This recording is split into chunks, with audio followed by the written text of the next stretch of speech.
very pleasant good evening, football fans, and welcome to Baker Gator High School football on WTJT 90.1 FM, on WTJT.org, and on Jug Jive YouTube channel. Tonight, we are live from Brad, Florida in North Escambia County, outside the press box of Northview High School. It's the first road game for the Gators this season and perhaps their first real test. The Gators have won 31 straight games, excluding postseason games, and they've not lost to Northview since 2012. The Chiefs on the warpath and looking to throw a spear through those wins tonight. But the Gators have a powerful bite and a tight grip, and they refuse to release their grip on a winning tradition. The Baker Gators and the Chiefs in Northview tonight. Stay tuned. Our pregame show, Kickoff, is all coming up.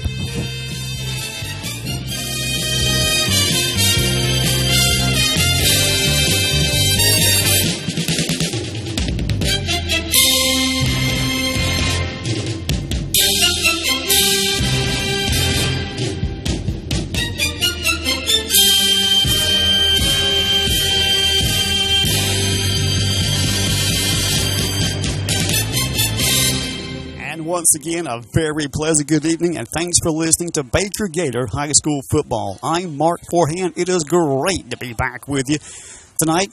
And once again this week with me, Pastor Jesse Jernigan. And Jesse, good to see you. Always good to see you again. Yeah, good to see you too. We're excited about this game.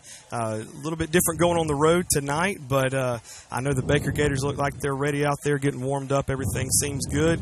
Not too hot. And I think it's a pretty good weather out here today. No rain, always good. That's definitely a plus. And rounding out our team of experts on the sideline, Robbie Kolb. And Robbie, always good to hear your voice again, sir. Yes, sir. Glad to be here tonight. All I've got to do down here is just fight the gnats. Well, Jesse, the Gators have 2 wins, no losses on the season. Big wins over Rocky Bayou and South Walton last week. They're averaging 47 points per game. The defense giving up 1 touchdown per game. Northview is 1-1. They opened the season with a 37-0 shutout of Lighthouse Academy. 2 weeks ago, they played one of the Alabama state champions, Fleming Hurricanes. Absolutely. They kept it close, but lose 36-25. So they've had a bye week, and they're poised and ready to take on the Gators tonight. They have not beaten the Gators since 2012. Ironically, that's the year that Northview won their state championship. Right, absolutely. So looking forward to this tonight. Any comments real quick? Yeah, I do. I think that the key to last week's game against the Seahawks of South Walton was our offensive and defensive line controlling the line of scrimmage, and I think, again, tonight that's going to be key to the Baker Gators having success in this game. Well, each week, Jesse goes into the office of head coach Matt Brunson and conducts an interview. They talk about tonight's game and other topics. So, Jesse, right now, let's go into the office of Coach Brunson. Here's Jesse Jernigan. We're here live with Coach Brunson. And, Coach, again, thank you for allowing us to do these interviews before the game. And I know you're a busy guy, and we want to cut right to the chase this evening and kind of get your just recap of last week's game against the Seahawks. How do you feel like everybody played on that game? You know, we played well, and I thought we played physical, and I thought we started fast. And what you get into a lot of times with these spread teams like South Walton, you know, they work extremely hard throwing and catching the football, do a lot of 7-on-7, and sometimes those teams, when they face that kind of offense every day in practice, they're not the most physical team. And we take pride in getting strong and being physical, and we were definitely the most physical team on the field last Friday. And our offense and defensive lines controlled the line of scrimmage, opened some huge holes for our backs, and we ended up having a very big night. Yeah, absolutely. That's one thing I noticed whenever I was watching from the press box, that, man, our offense and defensive line, they absolutely did their job. Yeah, we were able to push those guys around pretty good. Absolutely. Well, I know that this past week during that game against the Seahawks, one of our seniors, Nate Fleming, had a injury, collarbone. Looked like it was. It doesn't look like it was broken. It was broken, and still is broken. How's he doing? He's doing good. You know, he actually scored a touchdown on a 9 or 10 yard run, and the kid came down, and they went down hard on his left shoulder. And I think it's actually a collarbone that he had previously broken as well. Okay. But you know, he's had tough luck. He broke his hand last year, week 2 or 3, and then this time with a collarbone. Hopefully, in 6 to 8 weeks, they will get him back. Okay. By the end of the season, maybe going into the playoffs, he'll be ready again. Yeah, that was going to be my next question. When do you anticipate him coming back? I think 6 to 8 weeks. Very good, very good. Well, I know tonight we've got the Northview Chiefs. We played them in the Jamboree game and looked like they were much improved from last year. What do you think are going to be some of the keys to tonight's game for the Gators? Well, I think their guys are a year older, so they're getting a little bit more physical and bigger and stronger. And, they're playing with the same people they played with last year, and we played them a couple times last year in the regular season and in the playoffs. Then we saw them again in the Kickoff Classic. So familiarity is definitely, both teams have some experience going up against each other. I think, again, our offense and defensive line are a little more physical and hopefully stronger than those guys. And by the fourth quarter, they battled us for a quarter, and they can do that again, and it'll be tough at half. And hopefully by midway to third quarter, we'll be warring on them a little bit, knocking some bigger holes. And by the fourth quarter, we'll do what we do. But I think it'll be a great high school game. There's a lot of history between us and Century and Ernest Ward, even before the schools combined. Definitely us and Northview, but 2011 and 12, my first 2 years back, they beat us pretty good. And actually in 12, they won a state championship. But we turned it around and won our first district championship in 13 in about a 12 or 13-year period there. And then we've beat them every year since. So they would like to, come back at us. But again, it's going to be a great little rivalry. Their team has, got a lot of experience. I think they got 17 or 18 seniors just like we do. So it should be a good high school game. Absolutely. I know we had talked about at the beginning of the year with Junior graduating and being able to fill those shoes, and by your words, running back by committee. And last week we saw that in action against the Seahawks. I think Joe had over a couple hundred yards rushing, another long run by a couple of other backs. How do you think they're faring so far? Good. We hate to lose Nathan Fleming because he was definitely in that mix. Sure. But, Joe has run the ball, had good ball security, been physical, just like, Seth Baska. Jack Adams had a great run the other night. Eric McQueen can step in and play some wing back. Jesse Jordan, Bodie Cole, a young man you're familiar with, but, he's going to be able to carry it some. Gary Mitchum rotates at fullback. So we are backfield by committee, but, Joe and Seth, and now in Nathan's absence, Jack stepping up will be big. And then as those guys who play both ways will get spent a little bit, we've definitely got Bodie, Eric, and Garen, and those guys to come in and fill some spots. So we'll be fine. And the way our offensive line's blocking, them guys have got the easy job. Yeah, no doubt. With that offensive line attack, they'll be able to run through those big holes. One of the comments last week from Robbie on the sidelines was that hole was so big even I could run through it. So yeah, and it's fun to watch those guys up front, man. Coach O1 does a great job, and it all started in the weight room last January, and those guys have gotten strong, and it's fun to watch them come off the ball because now a lot of kids that are lined up across from them didn't quite sign up for what they're getting when they line up against those guys. Sure. Well, I know it was impressive for us last week to watch it from the press box, to see all the success they had, even so much they were running all the same, and going down the sidelines, we miscalled a number because they were running so fast, couldn't even catch the number, and they've all been very impressive. So, Coach, before tonight's game, any last thoughts you have? It's big for our team to get a region win, and we're going to make the playoffs and we're going to make the conference tournament. But now what we are playing for is home field advantage in this conference bracket tournament play at the end of the season, week 9 and 10. We would love to get to that inaugural Sunshine Conference State Championship game in Panama City, week 11. So that's our goal. The other thing we're playing for is home field advantage in the regular playoffs, which the last couple of years we've enjoyed that. Yeah. So our kids have got a lot to play for. Although this is not a district game, it's for regional seeding, for home field advantage in our conference games and our regular playoff games. There's a lot of stake, and it's going to be the Friday Night Rivals game on TV. Our kids, I'm sure their kids will be excited about that. So invite everybody out to the park, and I think it's going to be a great game. Yes, sir. Well, thanks again, Coach, for taking time with us. We appreciate these interviews, and good luck in tonight's game. All right, thanks.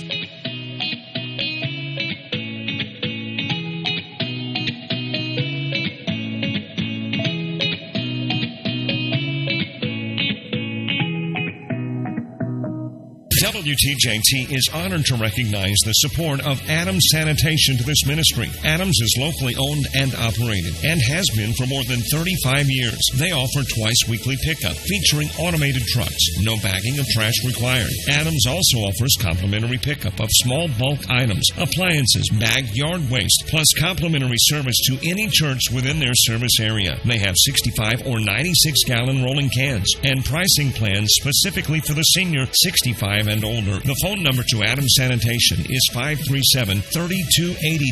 The website is adamsanitation.com. WTJT and the Baker Gators are proud to recognize Baker Parts in downtown Baker as a sponsor of live coverage of Baker Gator football. Baker Parts has auto parts and hardware for all household needs. Baker Parts is located at 1304 Georgia Avenue in Baker, and their phone number is 537-3131 or 537-4231. Thanks, Danny, and all the staff at Baker Parts for helping to make coverage of Baker Gator football possible on WTJT. And welcome back to Northview High School. The Baker Gators and the Northview Chiefs set to play tonight's ball game. Team captains for Northview are at midfield. Team captains are number 2, Jaden Jackson, and number 25, Trent Peoples. And still waiting for the Baker captains. And for the first time tonight, Baker is decked out in their white visiting jerseys. White jerseys with the maroon numbers and white pants. Of course, the Chiefs, very much like the Florida State Seminoles, with the garnet jerseys and the gold pants and the gold helmets. And Jesse, if they play like the Seminoles the past couple of weeks, we have a good chance. We have a good chance. Indeed. Well, the Baker Gators, 2 wins, no losses. Northview, 1 win, 1 loss. Northview has not beaten Baker since 2012, and in that year, they beat them 40-6 on their way to a state championship. Right. Of course, Baker has a 31-game regular season win streak. 31 games, regular season win streak. They have not lost, Jesse, since November 6, 2015, nearly 4 years ago. Absolutely, and in any league, any classification, that is a big deal. I mean, that is legacy. Or dynasty, rather, maybe is a better word for that. But just to have them continuously, year in, year out, to have a successful season. And I think a lot of that's due to the coaching ability of Coach Brunson. He rallies them every year, a different group of kids, and they're being successful year after year. It's very impressive to watch. Well, Matt has been successful at every level of high school football, Jesse. We've talked about this before. As a team manager back in 83, a team player 84 and 85 when they won their first 3 state championships. Then he was an assistant coach under Jeff Webb when he won in 93. And Matt had a successful career at Vernon. At Crestview, he took the Bulldogs to their first and so far only state championship. It was a loss. And then twice in the past 3 years have taken the Gators to the state championship. And it's just been very elusive, but you're right, it goes to the coach. But that 31-game win streak is impressive, but in the mid-'80s, they hit 42 before they lost their first one. If they continue to play like they've been playing this year so far with that ground attack and, again, controlling that line of scrimmage, I feel like that 42 number is possible to reach. Well, ironically, Jesse, the team that stopped that 42-game win streak was the Walton County High School Braves in Defuniak. Their head coach, Jeff Webb. Oh, wow. He came in 93, or came before them, but in 93 took the Gators to their 4th state title, so kind of just way things turn around there, but you never know. Absolutely. But it's a great night for football, Jesse. Clear skies. We're outside the press box. It's actually a little bit cooler out here than inside the press box. Yeah, got a nice little breeze blowing right here. We're not stuffy, so it's all good. Not sure what the holdup is. I know this game is being televised on the local TV station. And that may be part of the hold-up here. Team captains for Baker now at midfield, standing across the way. And team captains for the Gators is Pierce Thompson, Garen Mitchum, Eric McQueen, and Devin Jordan. And now here come the Baker Gators.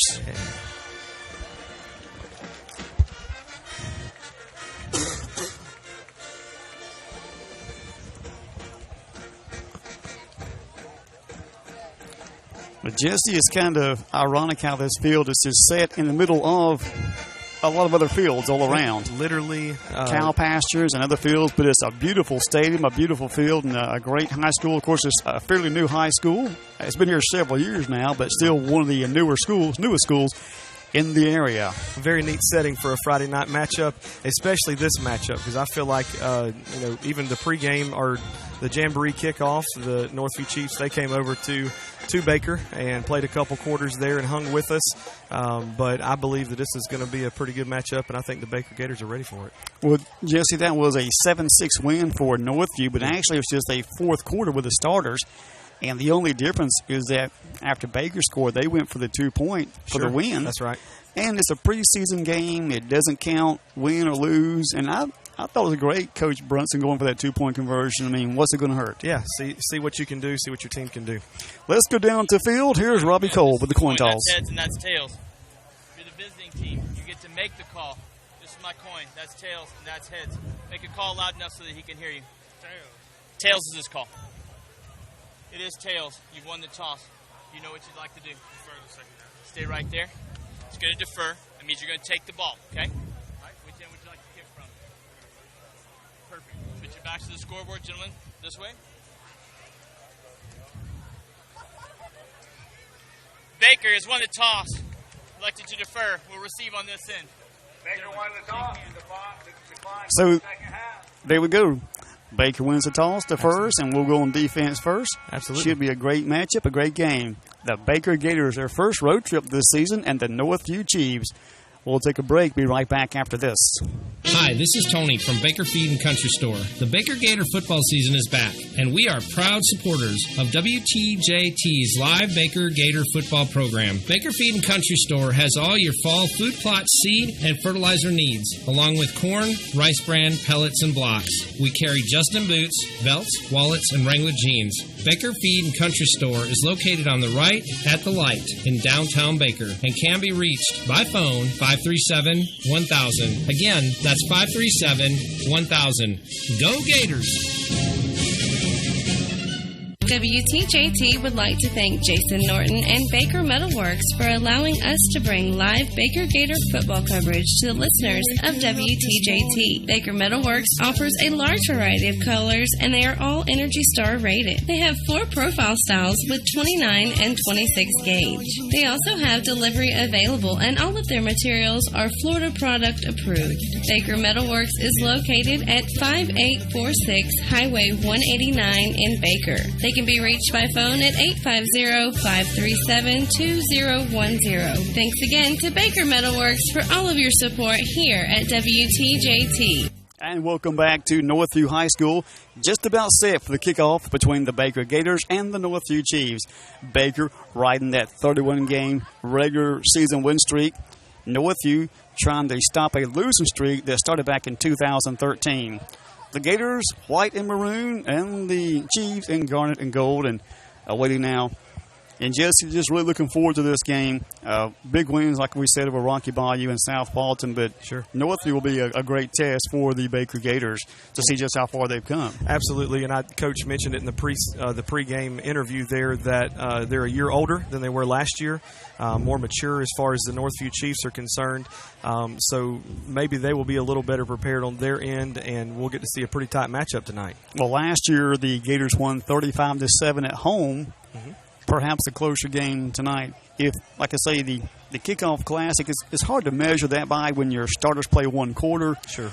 But judging by that, perhaps a closer game tonight. Yeah.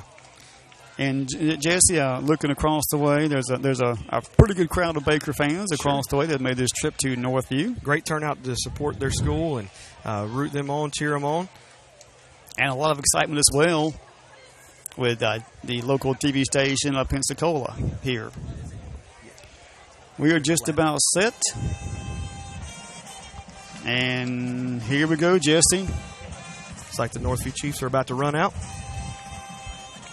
There's the band in the background, and still not sure what the holdup is unless here come the Chiefs.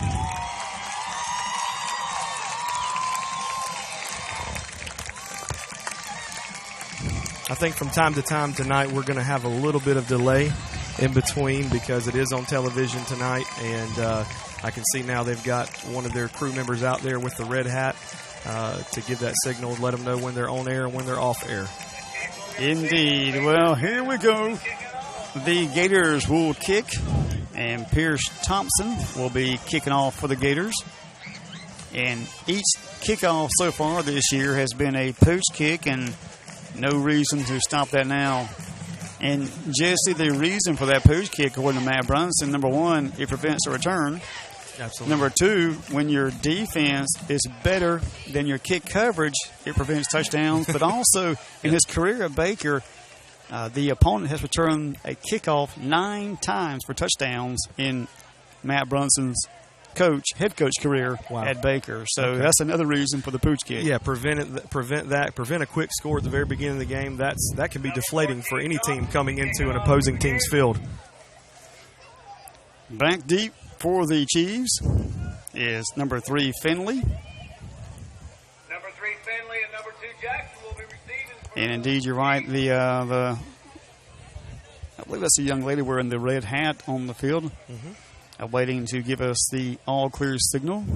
Yeah, this would be something new to us. We're not used to television timeouts, but I thought it was great that the Pensacola TV station opted to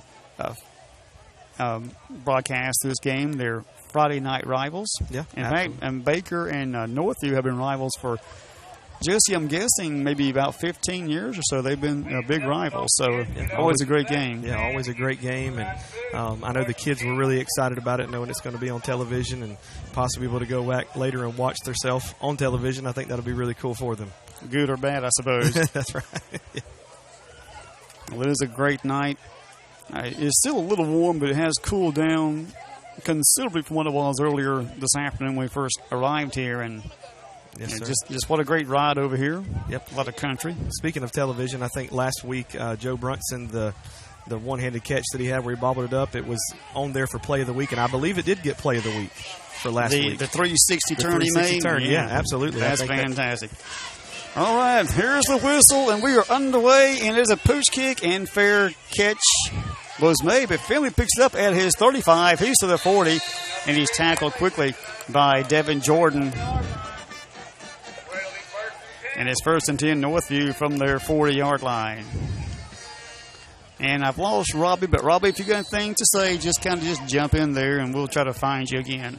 Yeah, just then one of the up guys waved his hand up there like a fair catch, and then they took off running, and so Coach Brunson not too happy about them not calling a delay of game there. Well, I agree. I saw the other up back call the fair catch. It was, I believe, number 8, Breedlove, and then Finley picks it up and runs with it. Regardless, it is 1st and 10 Northview from their 40-yard line. We're underway from Northview High School.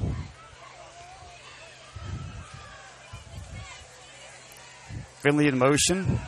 And quickly out through the ball was Ben Wilson, trying to hit number 8, Keyshawn Breedlove, incomplete, or is complete out to the 47-yard line. 2nd down 3 for the Chiefs. A quick slant there by the Northview Chiefs, picked up about 8 yards.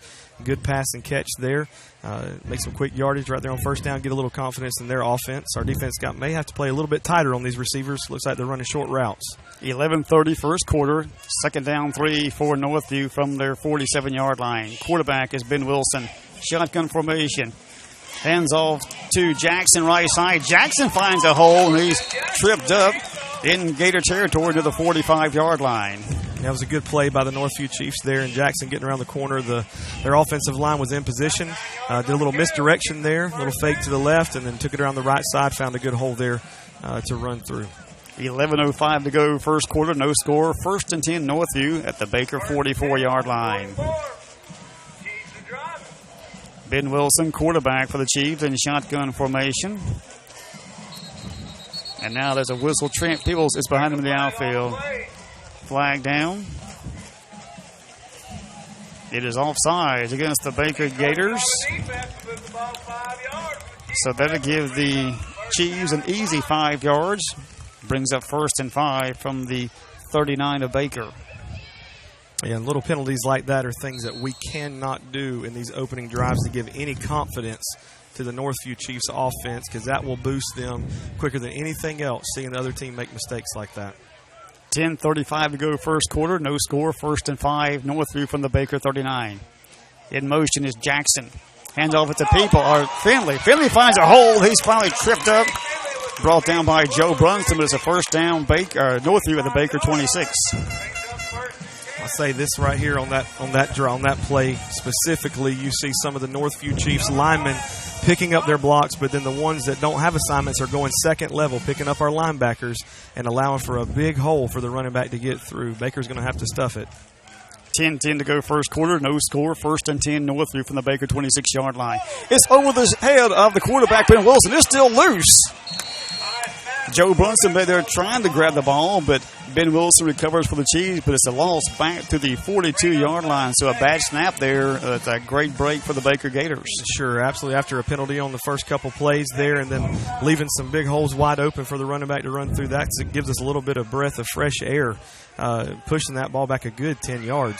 Yeah, Jesse, it looks like it's about second down and about 25 back at the Baker 42-yard line. Ben Wilson, shotgun. Another bad snap over his head. The ball's loose. Eric McQueen makes the recovery at the 48 of Northview. So what a break for the Baker Gators. Oh, wow. 2 bad snaps in a row. Now, I've seen 1 bad snap before, but to have 2 bad snaps in a row, not in the same drive, in a row, they are shooting themselves in the foot. But a great break for the Gators, like you said, being able to turn over. And now we have the ball in our territory going that way. This is going to be great. Yeah, heads-up play by Eric McQueen to recover that ball back at the Northview 47-yard line. 9:29 first quarter, no score. And, wow, what a break for the Gators because the Chiefs were definitely driving that ball. Yes, sir. So now Sam Croson under center Dylan LaFleur, and the backfield is Seth Baxa. Joe Brunson in motion. Joe Brunson right side with the ball, and he's wrapped up quickly by the Northview defense. Tackle made by Wyatt Wyndham. And they're setting up in that wing-back formation, doing some of that speed sweep around the corners there. The ends did a good job picking up, but that linebacker got set free for the Chiefs and was able to read Brunson the entire way through and stayed with him. Tackle by brothers Wyatt and Johnny Wyndham. 2-yard gain for Joe Brunson. It is second down 8 for the Gators at the Northview 45-yard line. 8:55 to go in this first quarter. Again, Sam Croson under center Dylan LaFleur. And handoff goes to Joe Brunson again, right side. He cuts it back in. He finds a hole, but he stopped after about a 3-yard gain. Tackle made by number 22 for the Northview Chiefs. Yeah, and I think that we're in a spot right now, maybe with the Gators, that over the past couple weeks, Brunson has had several hundred yards running, and I think that the Chiefs are keying on that. So I think switching in and out, like Coach Brunson was saying at the very beginning of the game, is going to be key to be able to free Brunson up to get those big gains like he's been getting over the past couple games. Tight end Josh Gamble goes out, and Eric McQueen, who just made that great fumble recovery, comes in. He is split wide to the left with number 10, Ashton Morrison. Sam Croson under his center, Dylan LaFleur. Joe Brunson in motion. Sam Croson hands off to Jack Adams left side. Jack finds a hole, drops the ball. Ball is loose, and Northview recovers at about their 38-yard line. So just an exchange of fumbles, Jesse, and now Northview right back in business. Right back in the game there. I mean, it was a beautiful misdirection play that the Baker had set up there, and it looked like it was going to be successful until the defensive lineman's arm got right in there with the ball, knocked it out, and at that point, you got to tuck that baby in. You got to hold it tight. No score, 7:55 to go in the first quarter. And now, after an exchange of fumbles, Northview has the ball back at their 39-yard line. Quarterback Ben Wilson, again in shotgun formation. Behind him is Trent Peebles. And as Peebles right side finds nowhere to go but a wall of white. And he is brought down. Leading the charge, who else but number 9, Joe Brunson. Yeah, defensive line did a better job that time of keeping everything steady right in the middle, not letting any big holes get open for the linebackers to just hopefully make a tackle right off the bat. But they were in their position, and Joe Brunson was able to fill that hole and make that tackle. Yeah, up front, looks like Doug McClure is up there. Matthew McClure, one of the defensive linemen, Garrett Mitchum anchoring the nose. Ben Wilson hands off to Peebles again. Off the right side, and Peebles is out across the 45-yard line. It'll be about a 5-yard pickup. Devin Jordan makes the tackle for the Gators, along with Sam Croson. Yeah, good job there by the secondary to step up and be able to provide some support after that. Now we got a 3rd and short situation going. Third down, then about 3 yards from the Northview 46-yard line. Clock rolling, 6:45 to go in the first. And Wilson hands off to Jackson on the right side, and Jackson has the first down and forced out of bounds near the Baker 46-yard line. Yeah, part of the success on that play for the Chiefs right there is they were able to get that guard pulled and seal that end and give him the outside to sweep around. Our defensive end got trapped on that one and wasn't able to keep containment, to keep it on the inside where our linebackers were, and that was part of the success for that play. It is 1st and 10, Northview from the Baker 46-yard line. 6:35 to go in the first quarter. Quarterback for the Northview Chiefs, number 11, that's Ben Wilson. Again, hands off to, this time, that is Finley, right side. And finally brought down by several Gators. What a great run by Finley, picking up the first down. Matthew McClure in there on the tackle. He's a tough guy to bring down, Mark. He is a very tough guy to bring down. He's got that drive, that second, third effort, driving his feet the entire time. It's a great running back. We're going to stay on him tonight. For sure. 2nd down and a yard from the Baker 37-yard line. 5:55 to go in the first. Again, Ben Wilson, quarterback for the Chiefs. And hands off to Jackson. He's wrapped up quickly by Devin Jordan, but be very close to a first down, and he should have it. Or that was actually Peoples, my bad. Picked up the first down. Beefo with the first down. And now there's going to be an official timeout for water break. 5:44 to go. No score. Back in a moment. Thank you, Brackney Funeral Service in Crestview, for your support. Brackney Funeral Service is located on Highway 90 East. They are locally owned and operated and provide all the traditional funeral services, including burials and cremations. And the telephone number is 683-9898. 683-9898. Terry Brackney is the funeral director. Again, thanks, Terry and Brackney Funeral Service for giving to WTJT. WTJT would like to send a special thanks to CCSI of Crestview, Florida, as businesses like you do all your support that makes this live coverage of the Baker Gators Friday Night Football possible. WTJT is honored to recognize a donation from Edge Painting Incorporated. Derek and his crew specialize in interior and exterior repaints, pressure washing, cabinet refinishing, wood and concrete staining, just to name a few. Edge Painting Incorporated has you covered. The number to schedule your free estimate is 850-537-2396. 850-537-2396. Owners Derek and Nikki Edge are proud supporters of Baker Athletics. Go Gators! Pastor White and the congregation of Milligan Assembly of God are proud sponsors of Baker Gator football. Our services are on Sunday morning starting at 9 a.m. for Sunday school, 10 a.m. for morning worship, and then we come back at 6 p.m. on Sunday evenings for our Sunday night explosion. Our midweek service begins on Wednesday nights, and it starts at 6:45 for our kids' call ministry, and then 7 p.m. for our evening worship service on Wednesday nights. You can follow us on Facebook, and you can also connect with us on the web at mag.church. On behalf of Pastor White and the congregation of Milligan Assembly of God, we want to say...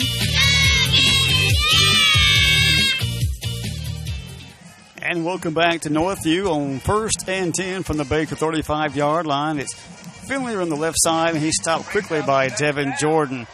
2nd down and 9 now for Northview from the Baker 34-yard line. 5:10 to go in this first quarter.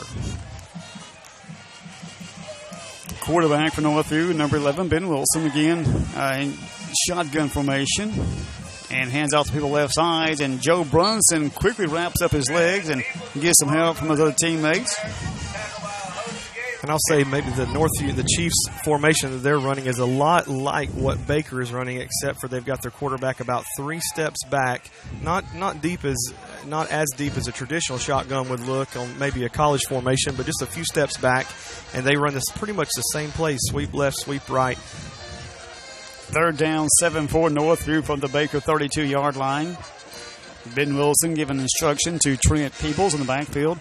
Now in motion goes Jackson. Jackson with a pitch, and he's wrapped up quickly by Joe Brunson. Joe Brunson showing that speed on defense as well, Jesse, and tackling for a loss. About a 5-yard loss back to the 39-yard line. Sure, that's an incredible read by Brunson there to watch that sweep go to the right side rather, and man, he followed it all the way. He was right on top of it the entire time. Well, actually, they marked the ball at the 37-yard line. 3:57 to go. And it's 4th and about 12 yards for the Chiefs. And, Jesse, they appear to be going forward here. Yeah. 4th and 12 from the Baker 38. A long time in the huddle. Yeah, they're going to have to play hurry clock up. is down to 3. They may have to use a timeout here. It's down to 0. And nope, there's the flag. Delay a game on the Chiefs. And that could have been a situation where they were letting it go dead to back it up another 5 yards to punt. But it looks like they may be going back again to huddle to be able to step it up and call a play for this 4th down. Our quarterback, Ben Wilson, stays in the game. Now, I'm not sure who their punter is. We've yet to see who the kicker is, but quarterback Ben Wilson stays in the game. Now facing 4th and 17, ball back at the Baker 43. And now the referee moves it to the 42. I guess he can't decide where he wants it at. Maybe he likes that piece of grass better. Well, he can move it back over here on this side to the 10. That'd be fine. That'd be great. Well, now they're in a shotgun formation, but it's going to be a quick kick by Ben Wilson. He is hit by Joe Brunson, and the ball will be down by Northview at about the Baker 23-yard line. A quick kick there. I guess that's maybe what they were doing, trying to get it back maybe 5 yards to get a better angle, maybe get a little more roll on it for the punt to be able to pin the Gators back a little bit deeper in their own territory. Not really sure what the thinking was on the delay game, but nonetheless, it worked.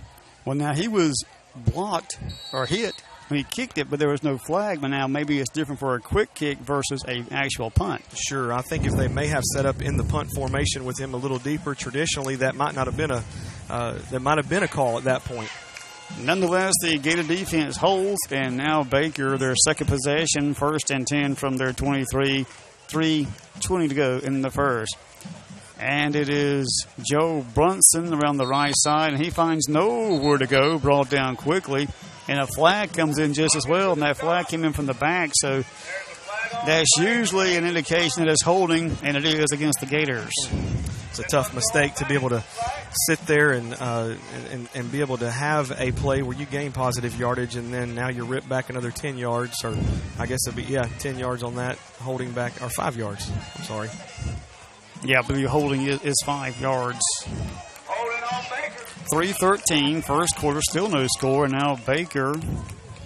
Well, actually, Jesse, you're right. The first time it's a 10-yard penalty. It is a 10-yard. So it is 1st and 20 for Baker. The ball placed back at their 14-yard line. Sam Croson is the quarterback. Jack Adams and Ashton Morrison come out to the right.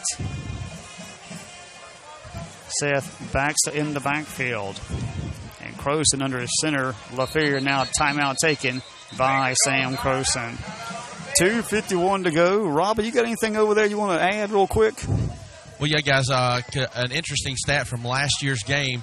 The Gators created 7 turnovers last year, so they got one already tonight. So I think it's going to be important for them to win the turnover battle. Also, Northview has a turnover as well. Absolutely. Well, and that's why I'm saying Northview turned the ball over 7 times last year, and so if the Gators can win that turnover battle, I think they win this game tonight. I think you're right. Timeout, back after this. WTJT would like to say thank you to the Okaloosa County Teachers Federal Credit Union for supporting our coverage of Baker Gator football. Okaloosa County Teachers Federal Credit Union offers a wide variety of financial services with 4 locations, including the Baker branch location at the entrance to Baker School next to the Gator Cafe. They can be reached at 850-537-9815 or on the web at OkaloosaFCU.org. You can be a member of the credit union if you live, work, or worship or attend school in Okaloosa County. For all your financial needs, it's Okaloosa County Teachers Federal Credit Union. Achieving goals together. We are proud to acknowledge the support of Whitehurst Powell Funeral Home in Crestview. They are a family-owned and operated funeral home, open 7 days a week, and can handle all funeral needs. Plus, they offer advanced planning. Whitehurst Powell is also home to the Southern Heritage Crematory. They are located at 436 James Lee Boulevard, and the phone number is 850-682-3052. Owner Andy Powell is committed to caring for you in your time of need, and is also proud to help make coverage of Baker Gator football possible. And welcome back to Northview after a Baker timeout. The Gators 1st and 20 from their 14-yard line. 2:51 to go in the first. Jack Adams in motion. Sam Croson under LaFleur. Hands off to Seth Baxter. And Baxter breaks one tackle, but he's going to be sacked in the backfield for Gets about maybe it's forward progress to the 15, but not much more than that, Jesse. Yeah, not many yards on that. And I think this is going to be a crucial drive right here for the Gators to see what they're made of. I know they're traditionally used to, especially our first 2 games this year, of basically running the ball at will on anybody they wanted to. They're going to have to really toughen up right here. Their offensive line is doing decent on their blocks. They're going to have to stay on their blocks longer and get to that second level to free up some holes for these running backs to get through.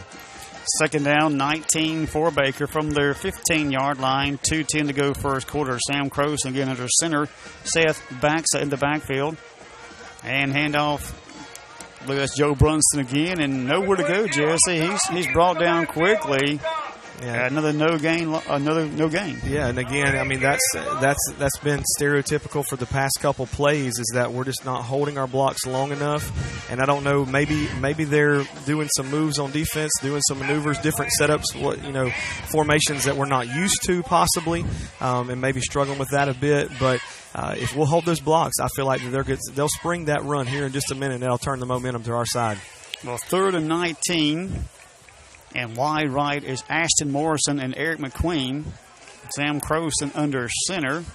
Jack Adams in motion, and it's a handoff to Joe Brunson. And Joe Brunson, he picks about 5 yards this time, but still going to be about 15 yards shy of the first downs. And Jesse, I'm just kind of curious why Coach Brunson doesn't allow Sam to go to the air and air it out. I think with it being this early in the game, they're trying to test that running game as much as they can. They certainly, in this spot of the field, backed up right close on their own 20. They do not want to make any mistakes, throw any interceptions, and have a chance of letting the Chiefs get the ball this deep in our territory.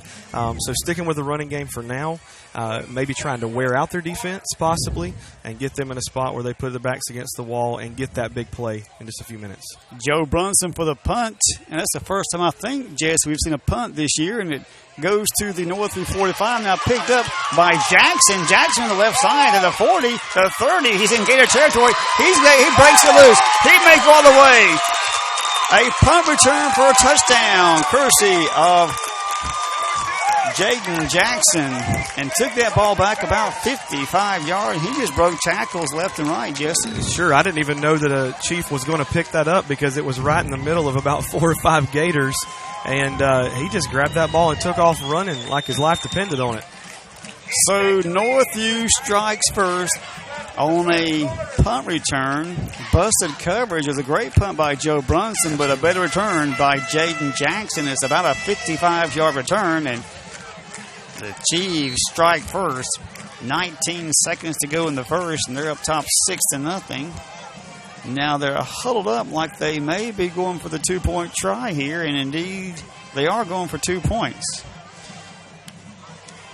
And that is Finley from the Wildcat, but he is stopped shy of the goal line, Jesse, so that may come back and bite him. That 1 point difference can make a difference in any game. And after that huge run, I've not seen that formation very often, but they were very heavy to the right, all their linemen to the right on that, trying to just power that ball in. One quarterback in the back, or actually running back in the backfield rather, and just taking that snap, trying to punch in 2 points there. But like you said, they got stopped short of the line. And Jesse, for the first time this year, Baker trails. First time this year, Baker behind 6-0. 19 seconds to go in the first. That tastes funny coming out of my mouth. I don't know what's going on there. And I'm sure it's a bitter taste in the mouth of the Baker Gators. So now the Chiefs set to kick up. And kicking off for the Chiefs will be number 6. And back deep for the Gators, Jack Adams and Joe Brunson about the 20-yard line.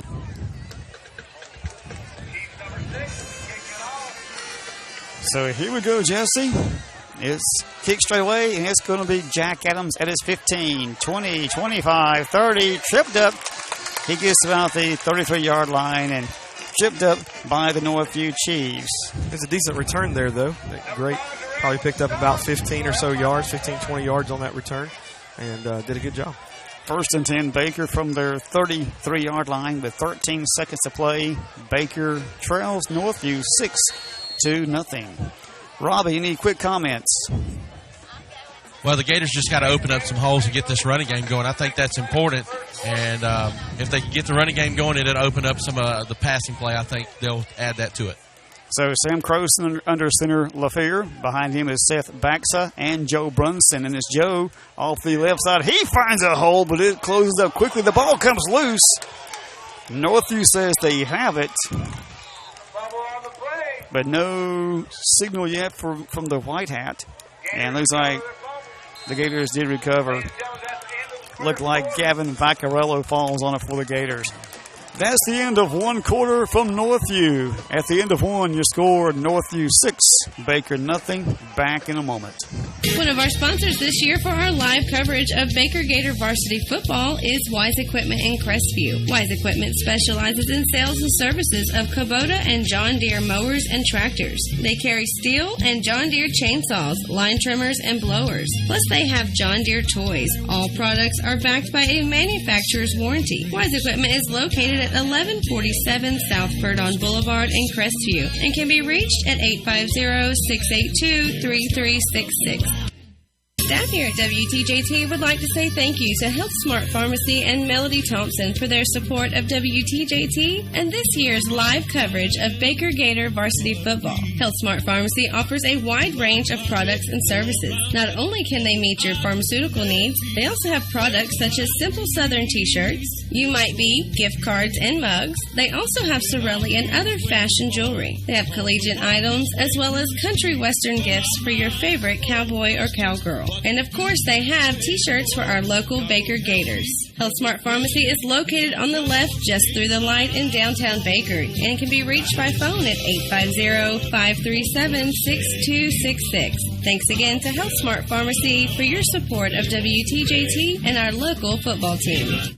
WTJT is honored to recognize the support of Adams Sanitation to this ministry. Adams is locally owned and operated and has been for more than 35 years. They offer twice weekly pickup featuring automated trucks. No bagging of trash required. Adams also offers complimentary pickup of small bulk items, appliances, bagged yard waste, plus complimentary service to any church within their service area. They have 65 or 96-gallon rolling cans and pricing plans specifically for the senior 65 and older. The phone number to Adams Sanitation is 537-3282. The website is adamsanitation.com. And welcome back to Northview High School. At the end of one quarter, Northview 6, Baker nothing. Mark Forehand and Jesse Jernigan with you in the stands, and Robbie Kolb on the sideline. And Jesse, this has got to be just a shock almost to Baker, the players, coaches, fans, even to us, that Northview, but just a fantastic punt return by Jackson. Just one play turned the whole momentum of the game. And I know Coach even said in the pregame interview that, we played 2 quarters against Northview for the Jamboree, but he's waiting for those later quarters and hoping that his strength is going to wear out the defense and the offense of the Chiefs. It is second down and 7 for Baker from their 36-yard line. 2nd and 7. And Joe Brunson on the handoff behind Seth Basket. He finds a hole. He's across the 45. He's got the first down. And tackle made by number 8 for the Chiefs. That's Breedlove. Absolutely. It was a great job right there by the guard on the left. You might have to help me out there. Who's in that position this time? Maybe Devin Jordan pulling there. Carter Mason, that's right. Carter Mason pulling from the left side to the right side. Getting a big block there for Brunson to run through. So 1st and 10, Baker from their 46-yard line. And again, Joe Brunson off the right side and tackled quickly. And tackle is made by number 22. That is Gibson. So we're making positive gains here, Mark. They're doing a good job getting the ball in motion and moving the ball down the field. 2 plays in a row, moving the ball. Yardage is a big deal, and that's going to be a confidence booster for the offensive line. It's going to make them play harder as well. 11:15 to go, second quarter. And Coach Brunson staying with that run game. It is a 2-yard pickup. 2nd down 8 for Baker from their 48-yard line. Jesse, what threw me off while ago was I'm so used to Baker wearing the maroon. I forgot who we were for a moment.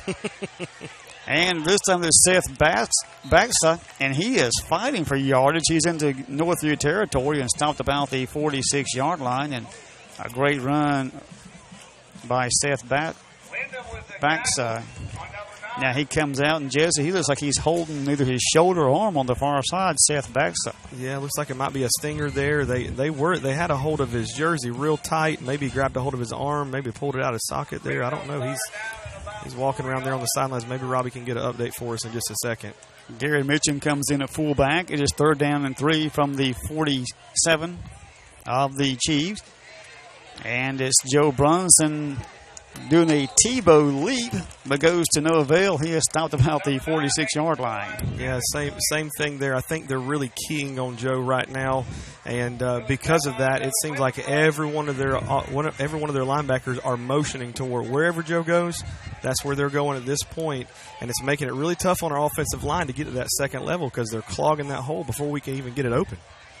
Gators facing 4th and 2 from the Northview 47-yard line. 9:47 second quarter. Sam Croson under center LaFair. Hands off to Joe Brunson. Joe Brunson, he's got a first down and more. He's to about the 43-yard line. So 2 first downs on this drive, and that's a positive result for the Baker offense. Yeah, the Gators are driving now, making progress on every single play. I know it took them all the way to 4th down on that one, but again, like you said, Coach Brunson is pushing that running game. We're working that running game because I think he believes at some point we're going to hit that block just right. That hole's going to open just right, and it's going to be a big one. Well, I've known Matt Brunson for a long time, and as long as I've known him, he believes in that run game. 1st and 10 Baker. They trail 6-0, 9:17 second quarter. 1st and 10 from the Northview 43. Again, Joe Brunson right side behind that right line. And Joe's cross or about to the 40-yard line. Out of the short gain brings up 2nd down for the Gators. He's doing a great job right there. Carter Mason pulling again from that left guard position. And Brunson staying right on his hip, right there with him, following him through that hole. And that's getting him these 4 or 5 yard runs every single time. Yeah, also on that right side is Gavin Vaccarello and Dustin Oglesby. Then you mentioned Carter Mason, also Ethan Cadenhead, the other tackle, and, of course, the center, that great name, Dylan LaFear. Yes, sir. 8:36 to go, 2nd down and about 6. And again, Joe Brunson, he finds that hole, Jesse. He's across the 30-yard line, stopped about the 30. But it'll be a first down for the Baker Gators, so 3 first downs on this drive. Yeah, great job there on that right side of the line by Dustin and Gavin to be able to get that second level. And then again, Carter Mason pulling. He's pulling a lot tonight, but he's doing a great job leading Brunson through those holes, opening up, and they're getting that second level. That's what just happened right there. That second level block is going to free up a lot of room for Brunson to be able to do what Brunson does. And for those who don't realize it, an offensive lineman to pull, that is not an easy task. No, that's big. To get in front of the running back, too, on top of that. Sam Croson again, Joe Brunson right side, and he finds a hole, and he's to about the 25-yard line. Brings up 2nd down and about 5 yards to go, and is there a flag? It looks like there's a flag on the play in the backfield, possibly holding. I'm not really sure. I can't tell. Robbie, have you got anything for us? Yeah, the flag, they said, is a chop block against Northview. That's what he said. I don't know. I'm not sure how you chop block, on defense, but it's kind of what he motioned, or maybe something below the knees. So it is going to give the Baker Gators a first down. Wow. 1st and 10, Baker at the Northview 15-yard line. And Seth Baxa still on the sideline. Gary Mitchum at the fullback position. 1st and 10, Baker from the 15. 7:45 to go in this first.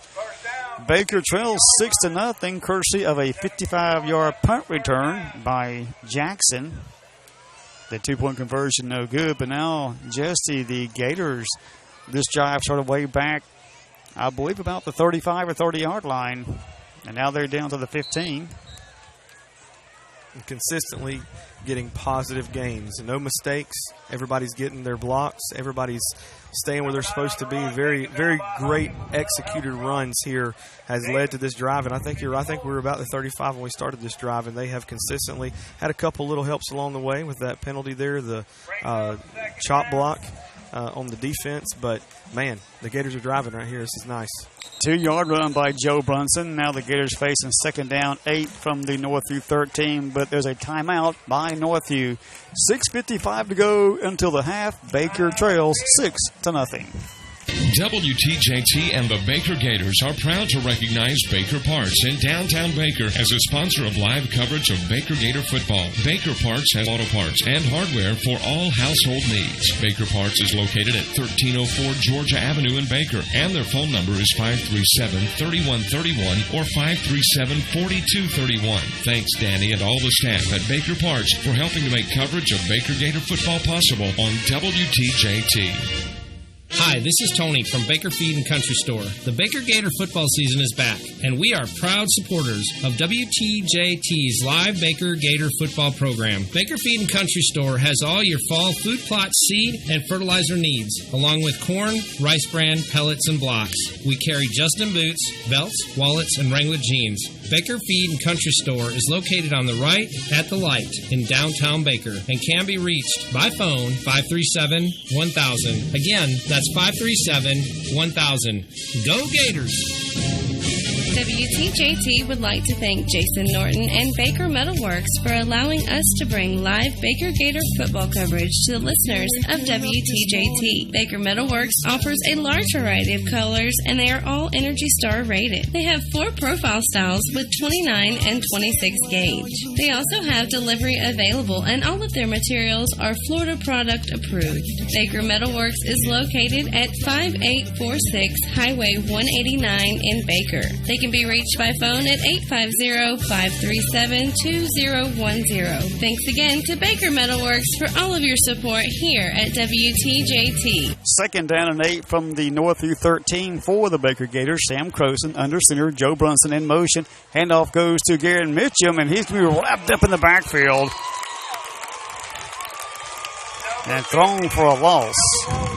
They're saying Northview has the ball. The ball did come loose in Northview, so Northview stops a potential Baker touchdown and takes over about the 20-yard line or so. I'm not sure if Robbie had a better shot of that than we did or not, but it looked like the Chief took the handoff. Yeah, guys, he was right there in the backfield when Croson was trying to hand it to Mitchum, and he just took the ball in the handoff. I mean, he just took the handoff.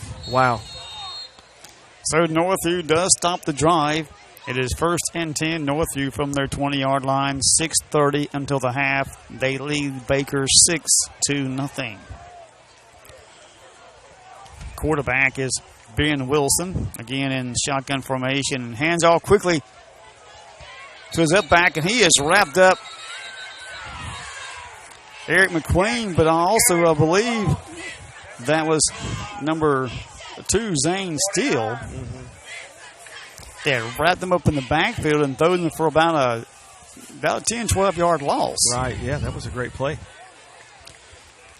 So now 2nd down and about 20 for Northview. The ball back at their 10-yard line, but wow, impressive by Zane Steele. And then Eric McQueen finishes up.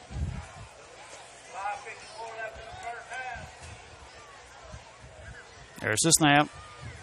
And handoff goes to Peebles, and he is stopped after a short gain. Looks like that is Ethan Edge on the tackle for the Baker Gators. Great job, Ethan. Yeah, great job there by the linebacking crew to hold their position no matter what the guards and tackles were doing, shifting around. They stayed, held their position, and were ready right there when the hole opened up. Yeah, but a 2-yard gain, but it's still 3rd down, 18 for Northview back at their 12-yard line. 5:17 to go in this first half. Ben Wilson, quarterback for the Chiefs, in shotgun formation. And he was going to try to pass it. He is sacked for a loss. And that is Eric McQueen. Eric McQueen, and I think it was Devin Jordan as well. Like he was in there on the tackle as well, right there with him. Is that a Chiefs sandwich? It's a big loss. Back inside the 5 to about the 4-yard line. 4:40 to go in the first half. But the defense really stepping up. Absolutely. That was a great play. Great stand by them. Man, it's 4th down and what? 25, 26? It's 4th and about 30, looks like, Jesse. Maybe, yeah. Ben Wilson, he's in that quick kick position, not a punt formation. And this time he gets away without incident. It bounces about the 40, rolls to midfield.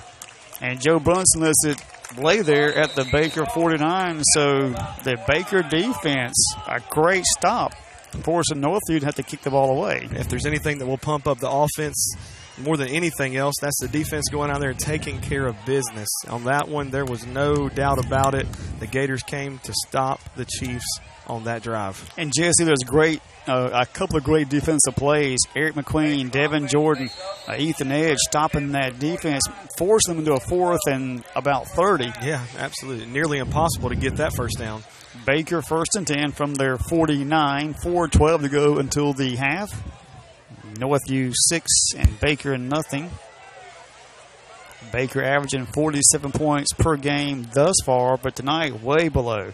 Joe Brunson on the handoff behind Carter Mason, trying to find somewhere to go, and he has nowhere to go, and he's brought down by Johnny Wyndham. He may have lost a yard, Jesse, back to the 48. Yeah, it looks like he may have lost about maybe 1.5 yards there, but it was just a busted play all the way around.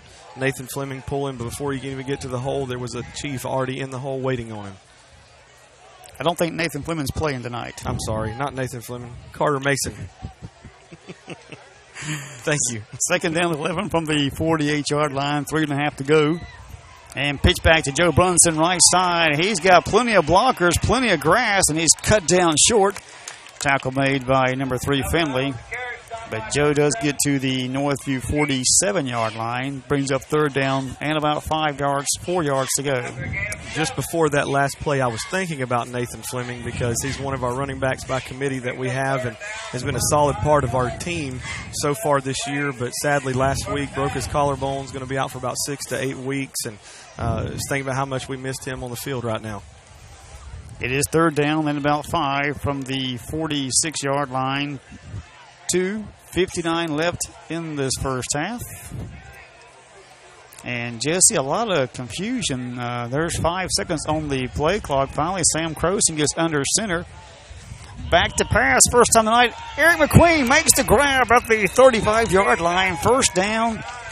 So the short pass works from Croson to McQueen. Yeah, great pass there. Great catch by McQueen. And then even picking up a few more yards at the end of the catch. That's going to be key. Whatever they give us, we got to take a little bit more tonight because we're still down 6-0. It's about a 6 or 7 yard pickup. It is 1st and 10 Baker from the Northview 36. 2:25 to go into the half. Baker trailing 6-0. Again, Croson under center. In motion is Jack Adams. And number 1 for Northview wanted to get a head start and jumps off sides. Was he drawn? No, sir. It is offside, so there's another 5 yards for the Baker Gators. Absolutely. And again, we're back on the drive again, but we've got to be able to finish this out. And I think it's going to be key for offensive linemen again. This is the point, especially with just a couple minutes left to go in the half. We've got to go in halftime having a score and being able to put them on the ropes. And speaking of scores, real quick, Jesse, big game in Okaloosa County. Niceville and Crestview in the second. They're tied at 7. Oh, wow. Niceville 7, Crestview 7 in the second. Joe Brunson bobbles the ball, picks it up, trying to find somewhere to go on that right side, and he's going to be dropped for a short gain back to about the 32-yard line. Walker with a stop for a loss.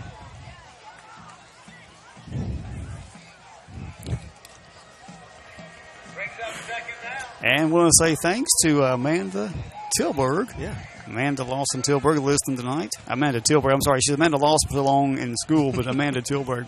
Thanks for listening tonight. 2nd down and about 6 for the Gators from the Northview 32-yard line. We're down to 1:15 left until the half. Gators got to score, and they got to score quick. And Joe Brunson, right side, now cuts it back inside, and he's going to be close to a 1st down. Tackle made by 55 Wyatt Wyndham.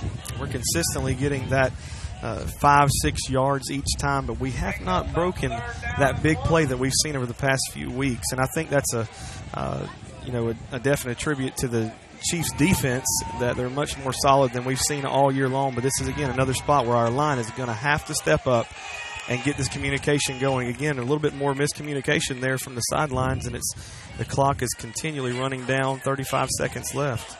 3rd down and 1 for Baker from the Northview 26-yard line, and we're down to the final 28 seconds.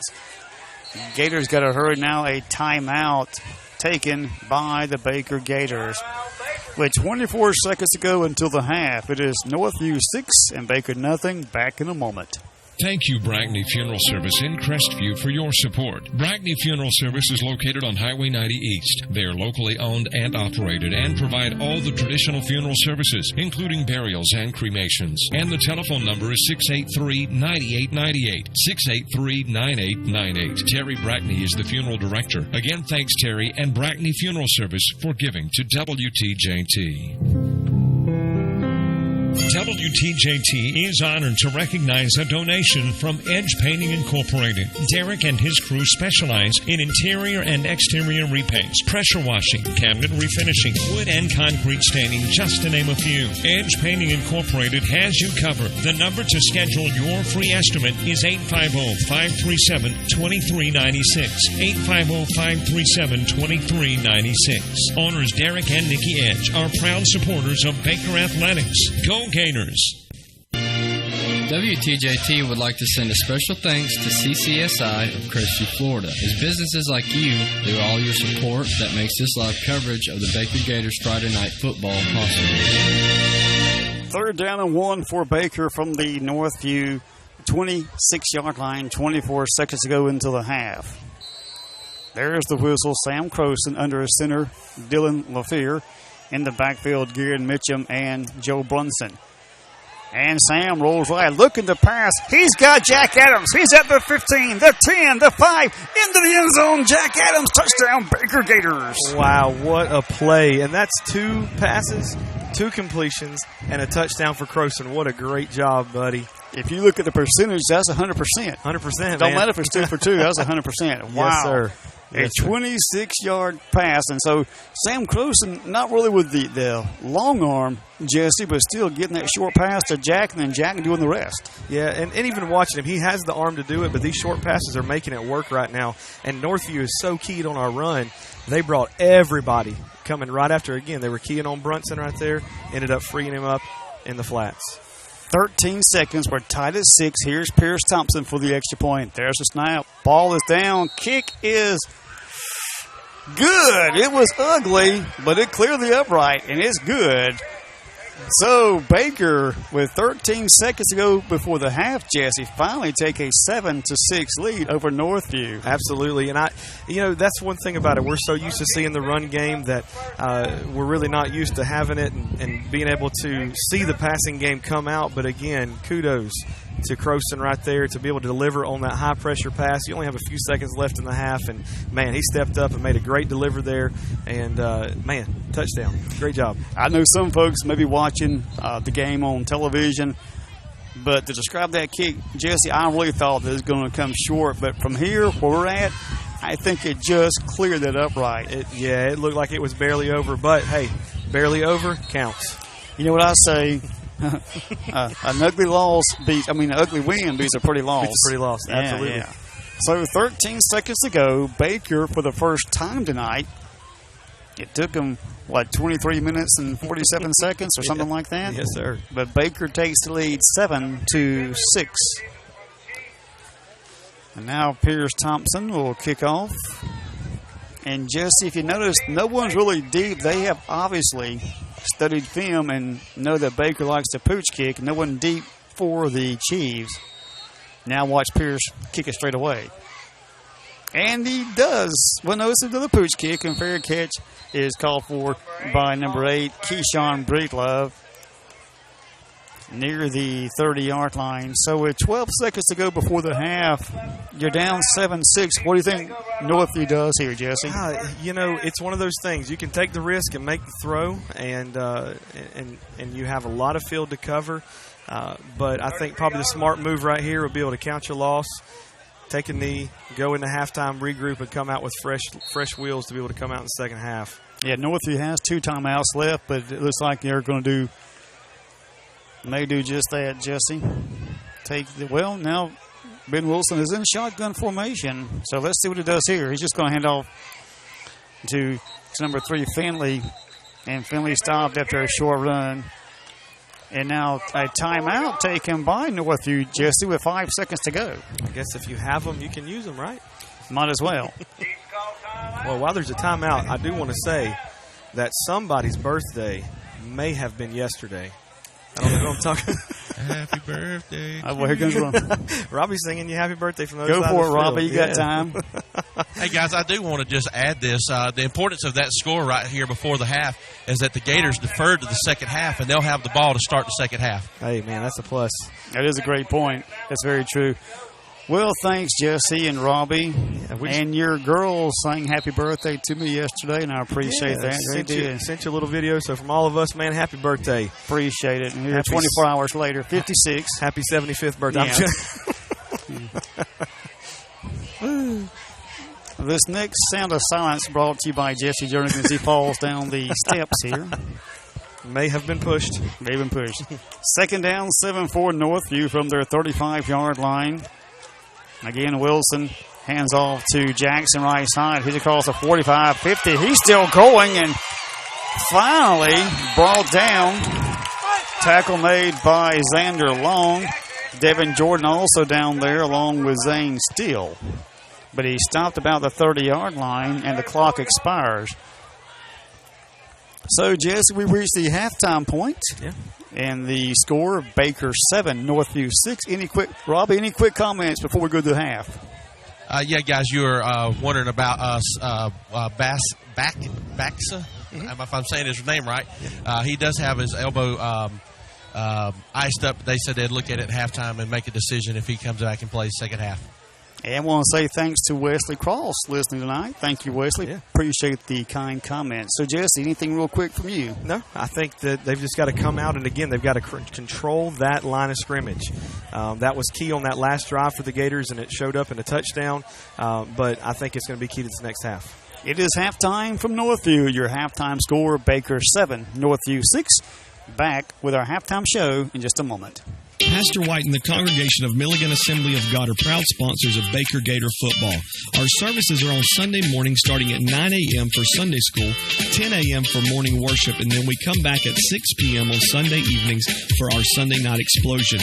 Our midweek service begins on Wednesday nights, and it starts at 6:45 for our kids' call ministry, and then 7 p.m. for our evening worship service on Wednesday nights. You can follow us on Facebook, and you can also connect with us on the web at mag.church. On behalf of Pastor White and the congregation of Milligan Assembly of God, we want to say...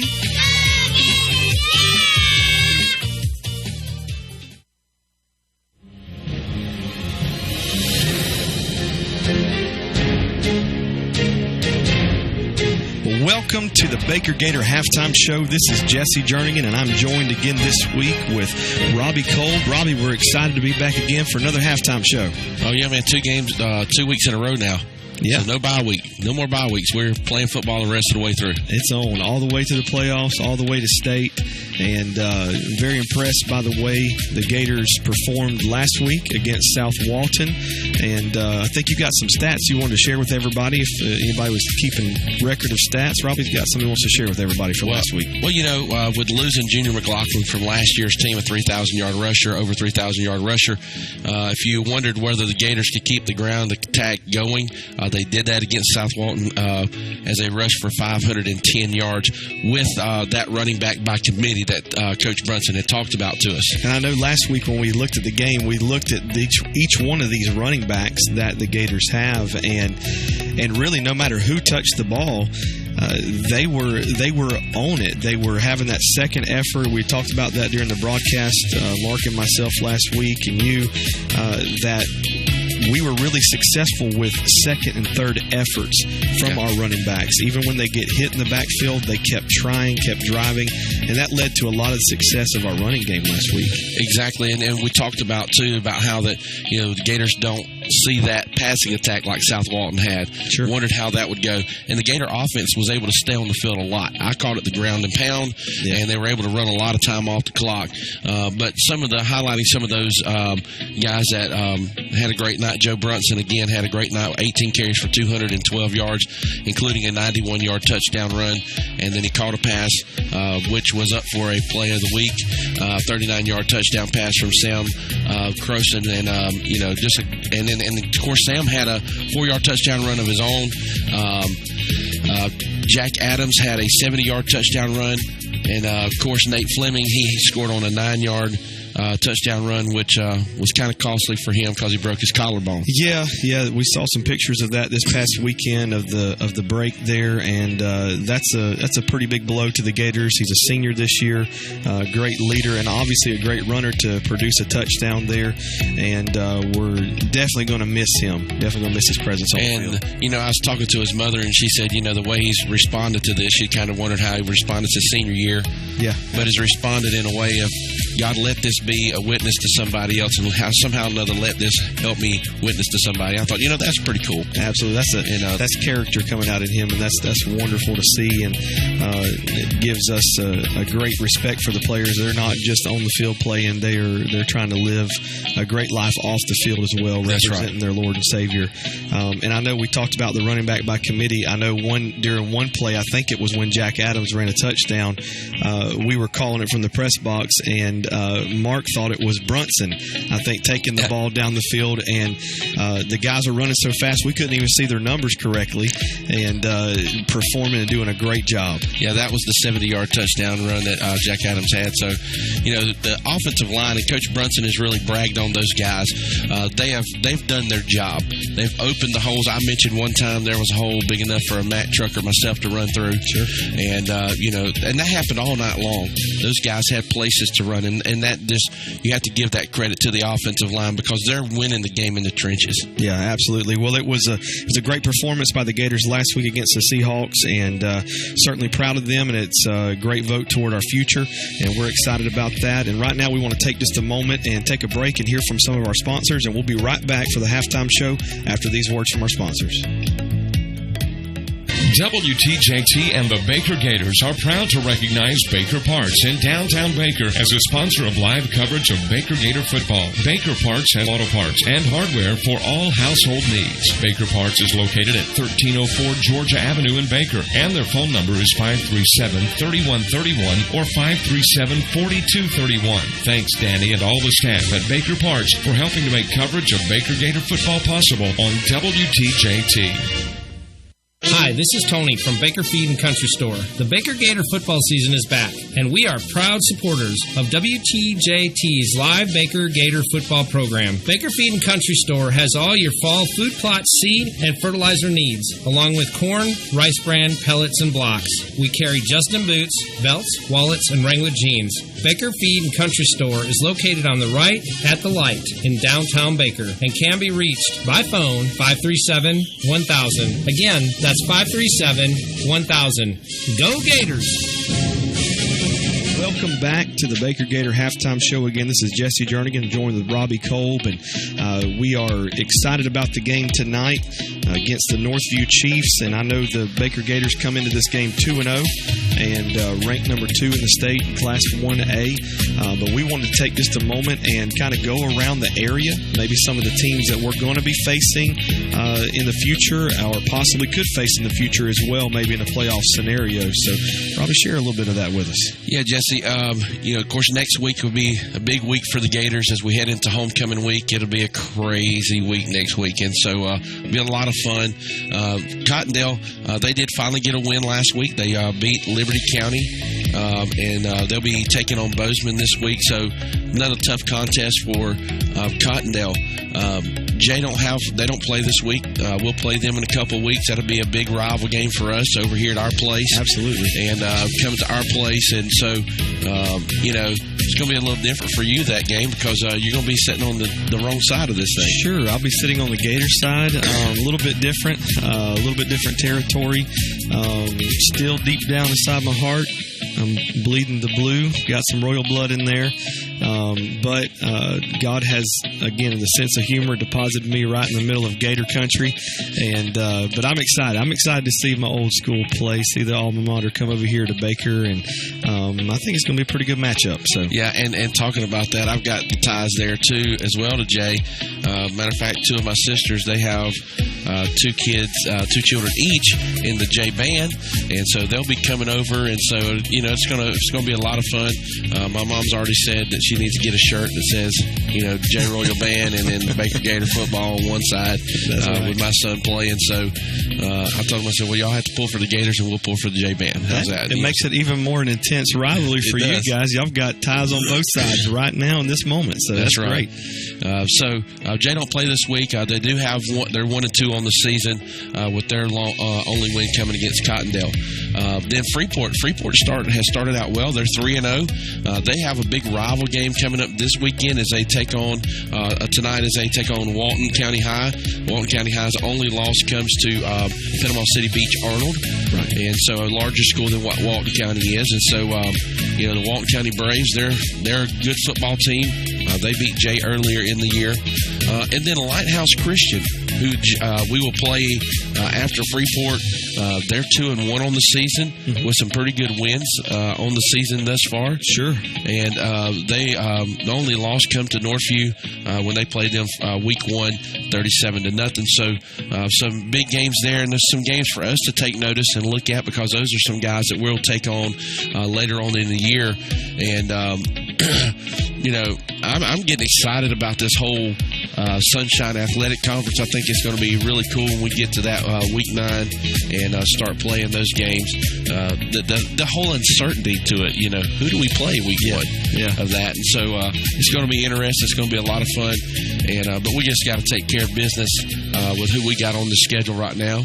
And if we do, like Coach Brunson said, we could host a couple couple conference games and then go to Panama City and play for a championship. That's right. Run the tables like we should, and it should be a good turnout. And again, I think we're going to meet some of these teams in that game, in a couple of those playoff games that maybe we haven't matched up with, maybe that we may even see later on down the road at some point. Well, you could see Bluntstown in the playoff, in that conference playoff. You could see Vernon in that conference playoff.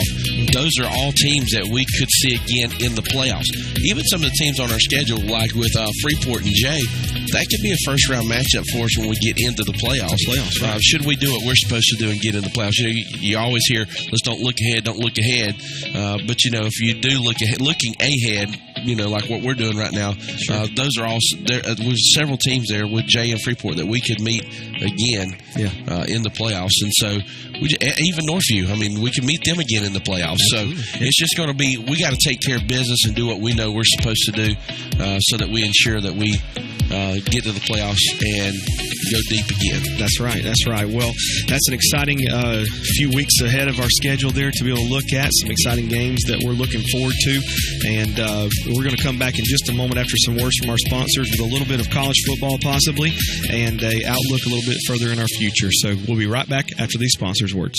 WTJT is honored to recognize the support of Adams Sanitation to this ministry. Adams is locally owned and operated and has been for more than 35 years. They offer twice-weekly pickup featuring automated trucks. No bagging of trash required. Adams also offers complimentary pickup of small bulk items, appliances, bagged yard waste, plus complimentary service to any church within their service area. They have 65 or 96-gallon rolling cans and pricing plans specifically for the senior 65 and older. The phone number to Adams Sanitation is 537-3282. The website is adamsanitation.com.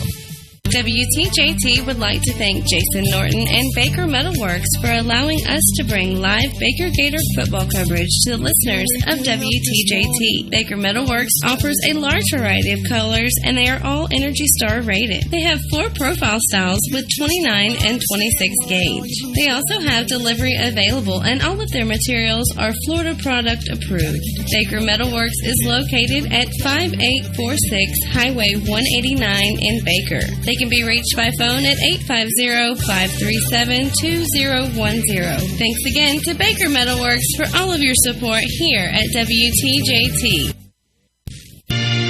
WTJT would like to send a special thanks to CCSI of Crestview, Florida. It's businesses like you, through all your support, that makes this live coverage of the Baker Gators Friday Night Football possible.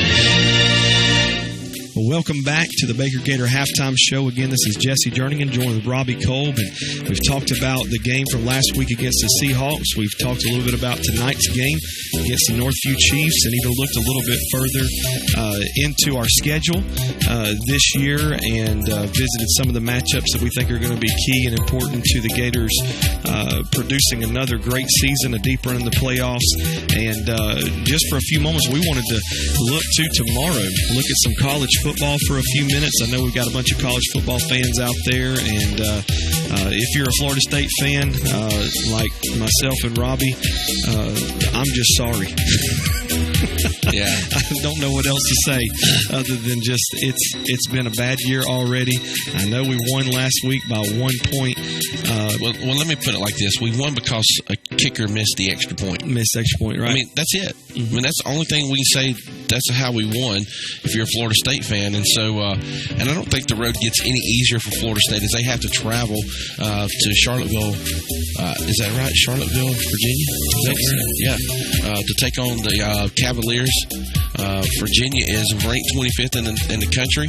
They're 2-0, and I think the Seminoles are going to have their hands full. I don't see us. I don't know. Maybe the cooler temperatures up there of Virginia will help us out a little bit, because Tallahassee temperatures hadn't been good for us. Yeah, it might be a better climate for our guys. They may be able to hang in there a little bit longer, but maybe they'll get their act together this week and put on a pretty good show for everybody. And they did bring in a defensive analysis this week, so we'll see how that goes. See if that works out. Of course, some other games. Of course, the Gators.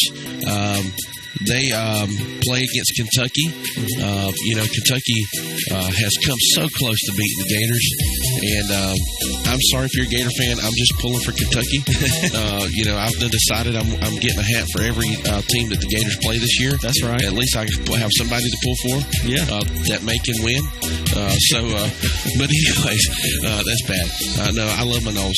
But I think this is going to be a great game, Florida and Kentucky. Yeah, I think so too. I think they've got a pretty good matchup, and both teams seem like they're on top of it this year. I think the Gators are having another one of those turnaround years, and if they continue to play like they're playing, we may see some great things out of the Gators this year. Yeah, and of course the Auburn Tigers, they've been winning in some dramatic fashions in their games. They'll play against Kent this week, a little easier game for them. Give true freshman quarterback Bo Nix an opportunity to just kind of relax a little bit, maybe. That's right. Of course, Alabama, they'll travel to South Carolina to take on the Gamecocks. I don't think that Alabama has any trouble with South Carolina. I don't think so either. Anytime you have an SEC matchup, and I know you'll hear this from Coach Saban, he takes every game serious no matter who he's playing. I know he was asked last week how come he plays all these different teams that nobody really wants to play, and he said, well, hey, we'll play anybody you can find us to play. We just want to play games. And the positive thing with Alabama that you see from his coaching style is every game he goes into, he prepares his kids like that is the most important game that they're ever going to play, and it shows. Yeah. It shows with the way they play. And they're going up against my favorite Florida coach of all time, Will Muschamp. Yeah, he's the greatest coach Florida's ever had, and so I'm disappointed that he's not still there. Sure. But anyways, we'll get past that. And then here's another game. We will mention this just for some folks that we know that for some reason, like those folks from South Bend, Indiana, don't understand it, but we will mention this game. New Mexico has to travel to South Bend to take on Notre Dame. There you go. That's right. Well, I think Notre Dame is going to have a great showing in this game. I think it's going to be a fantastic showing for them. So at least that'll give the Notre Dame fans a little glimmer of hope. Yeah, and then later on when I hear them talk about their strength of schedule, I'm going to say, what about New Mexico? What about them? Yeah, so anyways, I guess we all got to have one of those teams in there that we play. That's right. Something to get the guys where they can get some good stats and all that stuff. But for some teams, that may be the only team they can beat. That's right. Yeah. Well, I ain't going to talk about anybody that does that, but they do a war chant. We ain't talking about Northview either. No, we're not. Oh, my goodness. Well, it's going to be an exciting weekend of college football, so thanks for sharing some of that with us, Robbie. And I want to thank everybody for joining us today for the Baker Gator Halftime Show. We're certainly excited every week to be able to bring this to you and share some of this information, some of the stats from the games. And we thank you for listening. But right now, we're going to go to some more words from our sponsors, and then we'll come back live to the stadium for the rest of the game. WTJT is honored to recognize a donation from Edge Painting Incorporated. Derek and his crew specialize in interior and exterior repaints, pressure washing, cabinet refinishing, wood and concrete staining, just to name a few. Edge Painting Incorporated has you covered. The number to schedule your free estimate is 850-537-2396. 850-537-2396. Owners Derek and Nikki Edge are proud supporters of Baker Athletics. Go Gators! Thank you, Brackney Funeral Service in Crestview, for your support. Brackney Funeral Service is located on Highway 90 East. They are locally owned and operated and provide all the traditional funeral services, including burials and cremations. And the telephone number is 683-9898. 683-9898. Terry Brackney is the funeral director. Again, thanks, Terry and Brackney Funeral Service for giving to WTJT. Pastor White and the congregation of Milligan Assembly of God are proud sponsors of Baker Gator football. Our services are on Sunday morning starting at 9 a.m. for Sunday school, 10 a.m. for morning worship, and then we come back at 6 p.m. on Sunday evenings for our Sunday night explosion. Our midweek service begins on Wednesday nights, and it starts at 6:45 for our kids' call ministry, and then 7 p.m. for our evening worship service on Wednesday nights. You can follow us on Facebook, and you can also connect with us on the web at mag.church. On behalf of Pastor White and the congregation of Milligan Assembly of God, we want to say...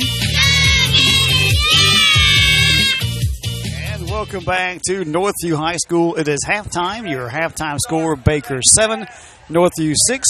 And now down to the sideline. Here's Robbie Cole. Robbie, you ready for us? I guess Robbie's not ready yet.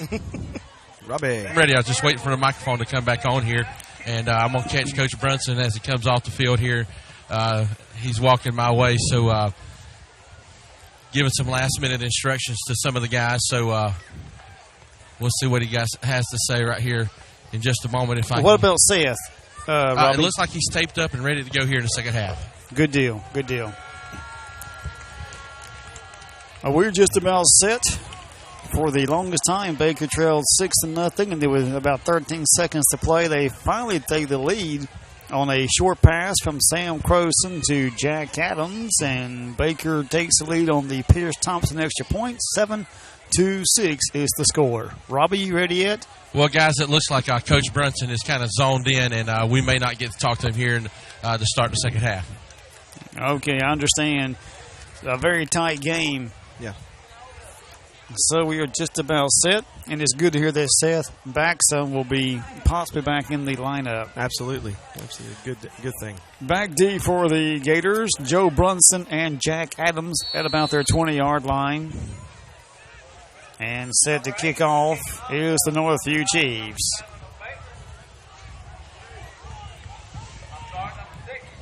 Here we go, and we're underway.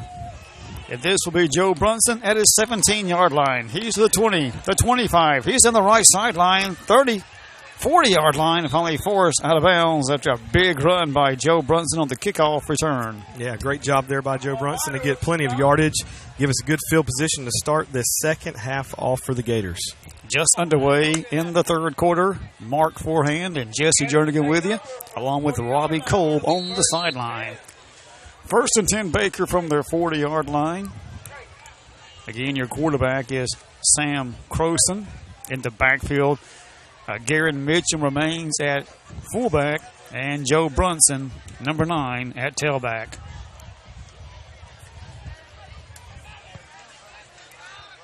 So here we go. And Sam hands off to Joe. Joe off the left side finds a hole. He's to the 44-yard line, a 4-yard pickup, 2nd down and 6 for the Gators. A good start there by the Gators for the second half, getting positive yardage. Everybody's picking up their blocks. Joe was able to get a few yards there. And Jesse, we want to say real quick, thanks to Judah and Tristan also listening tonight. So Judah and Tristan, thanks for listening. Thanks, guys. 11:25 to go in the third quarter, 2nd down and about 6 from the 44 of the Gators. Sam Croson under center of the fair. In the backfield is Mitchum and Brunson. Again, Brunson runs back dabbing his own man, and he stopped after a short gain at about the 45-yard line, brings up 3rd down and 5 for the Gators. Yeah, again, a play that was very close to breaking right there. Gavin pulled from the right side, that right guard position, and him and Joe just had a little bit of a collision there, but not on their part. It was a Northview Chief that had plugged the hole before they even got there, so caused a little bit of chaos in the backfield. Third down and 5 for the Gators. Ball just shy of the 45-yard line. 10:40 to go in the third quarter. Jack Adams in motion. Oh, and a little movement there. Eric McQueen a little over anxious, and a flag is thrown. He was spread wide to the right, and it's going to be a legal procedure against the Gators. And that'll back him up 5 yards to the 39. Third down and 11 for the Gators. So now, Jesse, does this change your play call? At this point, probably should, because we're late in the game, getting into this second half. We've got to make something happen pretty quick. We still do have the lead, so it could go either way. Coach could go either way with this. Stay conservative or throw. And now Garrett Mitchum goes out, and Seth Baxa back in the Baker lineup in the backfield behind Sam. And it's Seth on the handoff off the right side. Nowhere to go, just a TP full of Chiefs, meets him at the 40-yard line. He'll be stopped for maybe a yard gain, brings up 4th and 10 for the Gators. Yeah, I love the second and third effort there by Baxa. I know that he got stopped, maybe got about 2 yards at the most on that play, but his feet were driving the entire time. There's still some fight left in these Gators. I think they're going to pull it out. 9:41 to go in the third quarter. Baker 7-6, 4th and 9 from their 41-yard line. Now Joe Brunson back in punt formation for the Gators. Jackson and Finley at about their 35-yard line await the punt from Joe Brunson. There's the snap. No pressure, and Joe gets off a nice punt. And they're going to let it roll to about the 15, inside the 15-yard line, and that's where Northview takes over, 1st and 10. So, Jesse, we get the ball to start the first half or the second half, but to no avail for the Gators. Yeah, nice punt there by Brunson as well. Got a great roll, put him down inside the 20 there, very close to the 10-yard line. So that's going to be a tough position for the Chiefs to start out with tonight, or start the second half rather, for their offense. I know that's going to be it's a long field to go, and if our defense plays the way it did the last drive they were on the field, they're going to have some serious trouble right here. 9 minutes and 8 seconds to go in the third quarter. Baker 7, Northview 6. 1st and 10, Northview. The ball is officially at their 13-yard line. Ben Wilson is the quarterback for the Chiefs. And handoff is to Jackson, and he is brought down by the shirt tail by number 2, Zane Steele. Yeah, Zane did a great job right there by holding on for dear life. He almost got outside of him, but he grabbed a hold of that shirt tail, brought him down, did not give up until reinforcements came in. And Jesse actually took him back for a yard loss. Yeah, back to the 12-yard line. So now 2nd down, 11 for Northview. 8:38 to go in the third quarter. Again, quarterback Ben Wilson and shotgun. And hands off to his running back, and he stopped about the 15-yard line. That is Peebles on the carry. There's a simple run up the middle out of that shotgun position. Again, not what we would traditionally see as a shotgun where they're back there by themselves, maybe a running back to the right or to the left. There it's just a short drop, 2 or 3 steps back, and makes it maybe a little bit easier for him to see the defense, read the defense, and make a call as a quarterback. 3rd down, 8 from the 15-yard line. 8 minutes to go in the third, and Jesse, obviously a defensive game so far tonight. Absolutely. And Wilson rolls left, looking to pass, still looking, goes downfield, overthrows his man. He was trying to hit number 3, Finley. Falls incomplete, brings up 4th and 8, and Jesse, Finley was wide open. Yeah, I was about to say that, Mark. Finley was all by himself. All he had to do was just pitch and catch right to him, but luckily for us, he overthrew the receiver because not only was he wide open, there was a lot of green in front of him as well if he would have caught that ball. So it's 4th and 8 for Northview, a punting situation, or in their case, a quick kick situation. Now, Joe Brunson standing about the 50-yard line. The ball is 4th and 8 from the 15-yard line. And so where Wilson is standing, it would be about a 45-yard kick. Now, he kicks this one a bit higher, but it goes clear out of bounds and is caught by one of the Northview coaches. So the Baker defense Yeah, did what they did the last drive of the first half. Stayed in there, stayed with their game, stayed with their men, and now, man, we've got the ball on the 40 going in. So maybe this time the Gators will have a different result. Great field position, 1st and 10 from the Northview 40-yard line. 7:35 to go in the third quarter. Baker 7-6. Ethan Edge now comes in at the tight end position. Jack Adams goes out. In the backfield, Garrett Mitchum is back in at fullback, and Joe Brunson behind him. Quarterback is Sam Croson. Tight end, the other tight end is Joshua Gamble. And it's Joe Brunson off the right side. He finds a hole. He makes a spin move, and he's close to the 30-yard line, very close to a Baker first down. And tackle is made by number 14, Isaiah Walker for the Chiefs. Yeah, they're executing that run beautifully, setting up in the I formation at this point instead of that wingback formation, and getting to be able to run the ball downhill. Joe's getting a lot of steam behind him, and even at that point, shook off the first tackler, got a few extra yards, and, man, that was a great run. 2nd down and 2 from the 32. 7:04 to go in the third quarter. Again, quarterback is Croson under center, and the backfield, Garrett Mitchum and Joe Brunson. Sam hands off to Joe. Joe right side, cuts it back in, and he's brought down by number 2, Jackson. But he gains the first down about to the 28-yard line. Yeah, great job there by the offensive line again by getting up and pushing the ball downfield, or pushing it to the second level, picking up those linebackers, allowing Joe to get those extra 3, 4, 5, 6 yards, and being able to move the sticks down the field. 6:38 to go, third quarter. 1st and 10, Baker at the Northview 29 is the official yard line.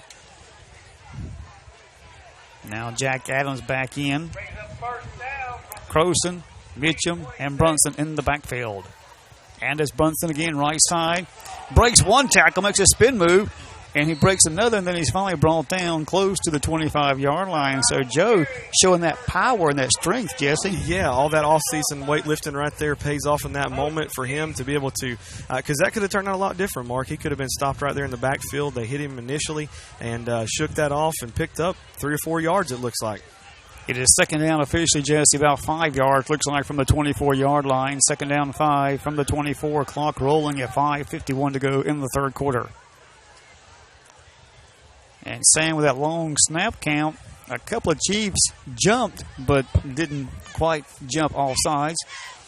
Now Sam hands off to Joe. Joe right side, and he finds another hole, and he's out close to the 15-yard line. Another first down for the Baker Gators. Now a flag comes in on the far side, and looks like there may be some pushing and shoving or some going on. Maybe some discussion out there. I'm not sure. Absolutely. Kind of hard to see from this angle.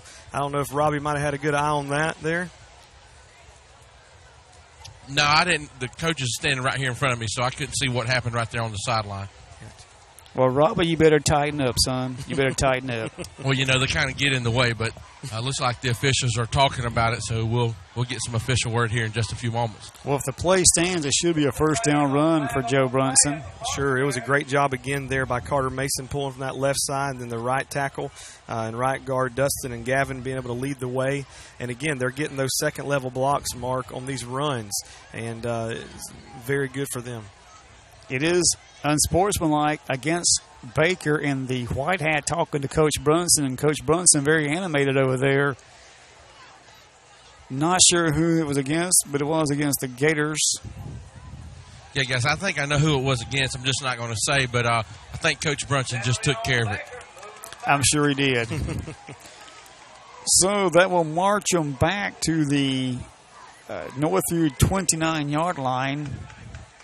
It remains first down, but nullifies that big run by Joe Brunson. Absolutely. Get that big run. Now we're 15 yards back from where we could have been, and that's a tough blow. But it's still first and 10. 5:25 to go in the third quarter. Baker on top 7-6. And again, it is Joe Brunson behind Garrett Mitchum right side, and Joe finds a little room and finally brought down on the far side. Wyatt Wyndham makes a tackle for the Chiefs. It's about a 5-yard pickup, 2nd down and 5 for the Gators. Yeah, good job there by Guerin on the right side to be able to lead his tailback right there where he needs to go, staying right on Guerin's hip the entire time. Guerin's a pretty big dude, and he can open up some holes, doing a good job for his running back right there, leading the way. Indeed. 4:45 to go, third quarter, 2nd down and 5 for the Gators. Ball placed about the 24 of Northview. In the backfield again, Croson, Mitchum, Brunson, McQueen at the tight end position. And there's Brunson on that right side. He likes that right side. And he would stop, but he dives over the defender. And he'll be near the 22-yard line. Another short gain brings up 3rd down for the Gators. Yeah, and this puts us in a pretty different spot as we were last quarter, second quarter, whenever everybody was keying on Brunson again. I mean, do you think about it in this perspective? Does Coach go back to the pass? Maybe some misdirection, a little bit of play action, and get everybody pulling up, all the linebackers pulling up, and hit that short pass again. Well, Garrett Mitchum goes out. Seth Baxa back in at the fullback position. Joe Brunson remains at tailback, and Sam Croson quarterback. 3:45 to go in the third. 3rd down and 3, ball about the 22-yard line. And it's Seth Baxa. He was making progress, Jesse, and then gets held up by the Wyndham brothers, I believe, for Northview. And is pushed back. Well, they're giving us forward progress to the 21, but it's still 4th down. And now another flag comes in. Unsportsman against Northview this time. And Jesse, tempers appear to be flaring. Yeah, there's been some jawing back and forth, a little bit of pushing and shoving, and it's in these situations like this that you just don't want to be caught. Is what you see, because whoever gets caught last, whoever gets seen last or seen by the referee, they're the ones that's going to get the penalty. But judging by the reaction of Jaden Jackson, he must have been called for the penalty. Now, it is automatic 1st down, and it's 1st and 10 Baker. The ball resting at about it's 1st and goal, the ball inside the 10-yard line. 3:20 to go. Baker on top 7-6. And now, Jesse, after this unsportsmanlike, the Gators in great field position inside the Northview 10-yard line. Seth Baxa and Brunson in the backfield, and it's Brunson behind Baxa. And Brunson gets his way down to about the 5-yard line, brings up 2nd down and goal. Yeah, this is an important couple plays right here for the Gators. They have got to convert on this to be able to be given this second breath, to be able to get a 1st down right here and goal. This is a spot where they have to deliver. And I think this is going to be very key for the offensive line to step up, stay their blocks, get to that second level, free it up, and let's get in the end zone. Yeah, it's 4-down territory, which simply means touchdown or bust. A bust. And it's Joe Brunson left side, and he's hit immediately. Braidlove makes a quick hit, but Joe does get to the 4-yard line. 3rd down and goal for the Gators. There's another tough run there by Brunson, just driving it right up the middle, getting 3 or 4 yards each time. And this time it looks like they're going to line up again in that I formation, Mark. And Jesse, real quick, it is halftime in Crestview. The Eagles, the Dogs, still tied at 7 apiece. Tight game there as well. 2:15, 3rd quarter. 3rd down and goal. The ball about the 4-yard line for the Gators. And again, Joe Brunson just stumbles his way to about the 3-yard line. So now, Jesse, a critical 4th down and goal for the Gators. Ball about the Northview 3-yard line. Now, is this what you talk about? Do you run, or do you do a little, bootleg and throw the ball? What do you do? I would say in this point you stay with faithful and you stay with that run, because we're getting positive gains each time, and it's this one right here, like you said, touchdown or bust. 1:35 to go. These Northview fans are on their feet looking for a defensive stop here in the backfield.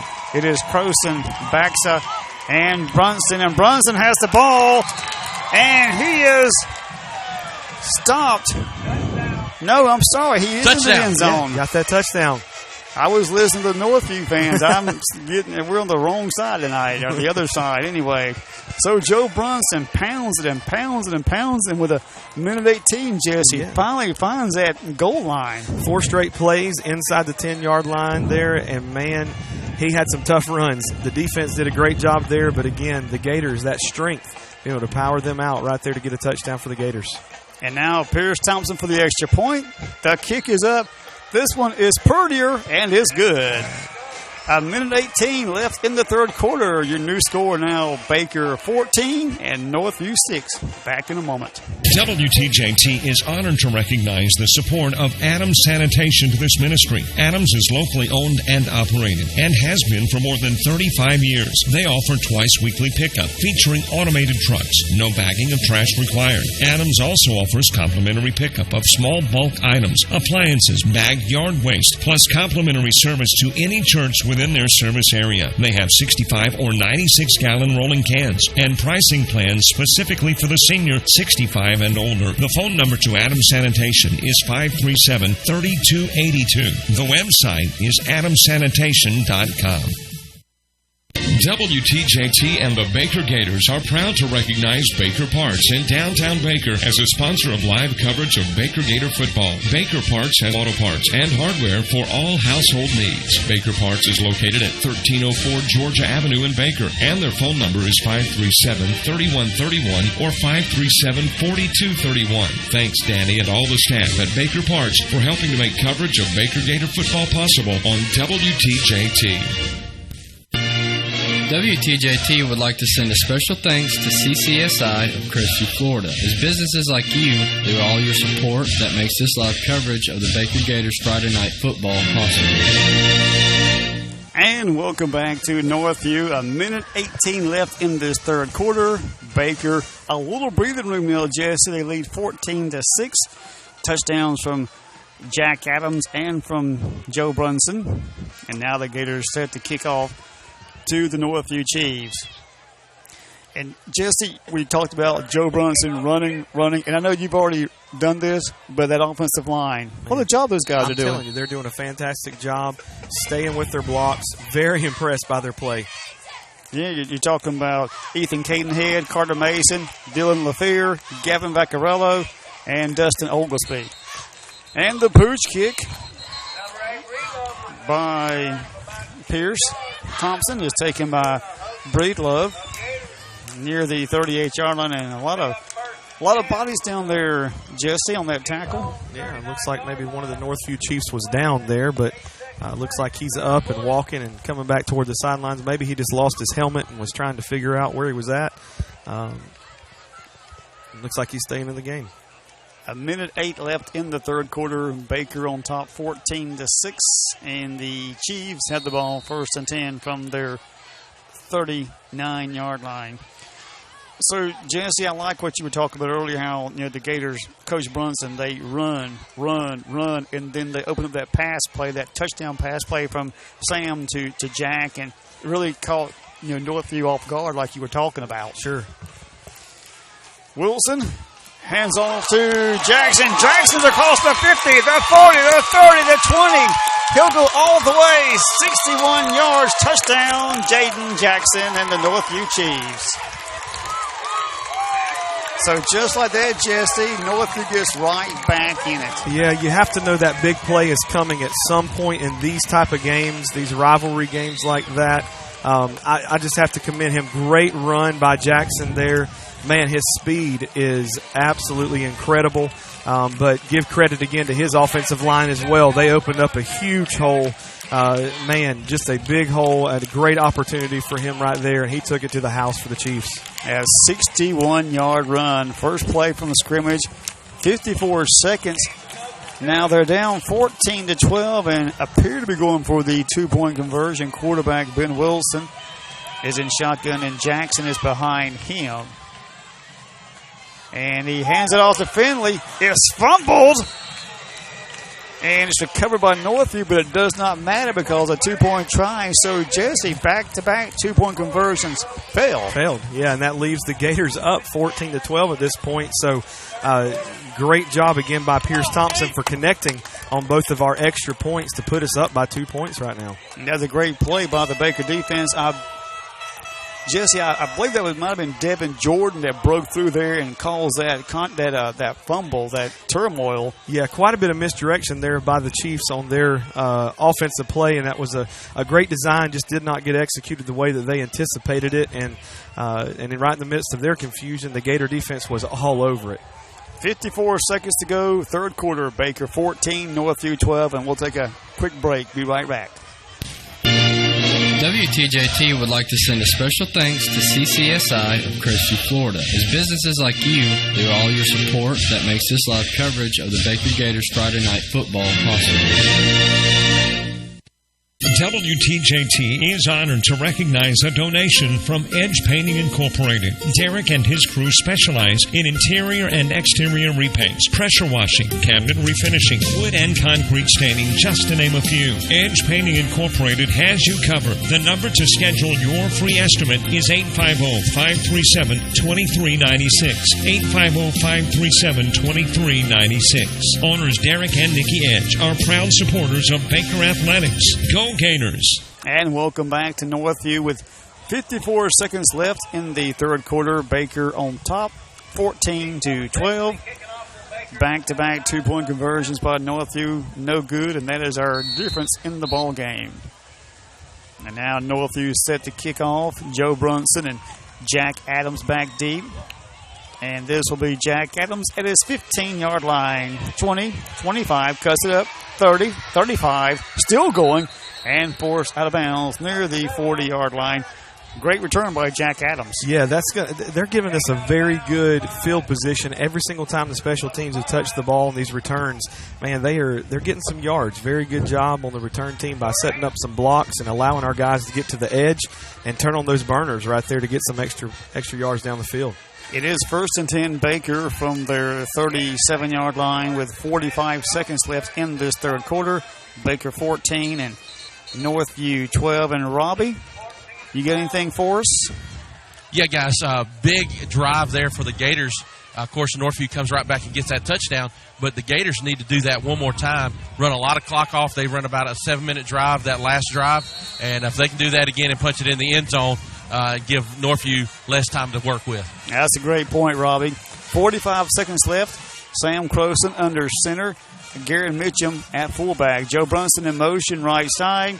He's around the right side and looked like he was horse-collared there, Jesse, but I don't see a flag yet. Yeah, but I'm not sure if he grabbed a hold of his pads or his jersey there, and I'm not sure exactly what the specifications will be on the rule there. If they grab the pads, I know for sure at that point there is going to be a horse collar, but there's another flag that just went in the air right there. There's a flag, and the way the ref threw that must be another unsportsmanlike. It's a 8-yard gain by Joe, regardless. It is 2nd down 2 from the Baker 45. Now let's wait and see what this mess is all about. It's a sideline warning against the Baker Gators. I believe that was a sideline warning. That's what it looked like, sideline warning against the Gators. Maybe they were getting too close to the field when the play came to that side. But normally it's just a warning, Jesse, but they have marched back 5 yards, bringing up 2nd down and 7 for the Gators back at their 40 now. Yeah. We're under 30 seconds. Again, the only man in the back is Mitchum and it's Joe Brunson. Ends around, and Joe just gets that yardage back and then some as he is forced out of bounds near midfield. 1st down run for the Gators and Joe Brunson. Yeah, great job there by Brunson, and now the Gators have swapped up their formation. They've went more to this wishbone or wing tee, whatever you want to call it, with fullback in the backfield, quarterback under center, and then 2 wing backs on the left side, the weak side, and then the right side, strong side, and that gives them that ability to get that motion, get those sweeps going, and be able to get outside the containment, which is what Brunson did right there to pick up those extra yards. 15 seconds left, third quarter, 1st and 10 Baker from midfield. Garrett Mitchum in the back. Again, Joe Brunson on the end around from the right side this time, and Joe gets to about the 48, 49-yard line, a short gain, and brings up 2nd down, and that should wrap up quarter number 3. At the end of 3 quarters, your score, Baker Gators 14, Northview Chiefs 12. Back in a moment. Thank you, Brackney Funeral Service in Crestview, for your support. Brackney Funeral Service is located on Highway 90 East. They are locally owned and operated and provide all the traditional funeral services, including burials and cremations. And the telephone number is 683-9898. 683-9898. Terry Brackney is the funeral director. Again, thanks, Terry and Brackney Funeral Service for giving to WTJT. Pastor White and the congregation of Milligan Assembly of God are proud sponsors of Baker Gator football. Our services are on Sunday morning starting at 9 a.m. for Sunday school, 10 a.m. for morning worship, and then we come back at 6 p.m. on Sunday evenings for our Sunday night explosion. Our midweek service begins on Wednesday nights, and it starts at 6:45 for our kids' call ministry, and then 7 p.m. for our evening worship service on Wednesday nights. You can follow us on Facebook, and you can also connect with us on the web at mag.church. On behalf of Pastor White and the congregation of Milligan Assembly of God, we want to say...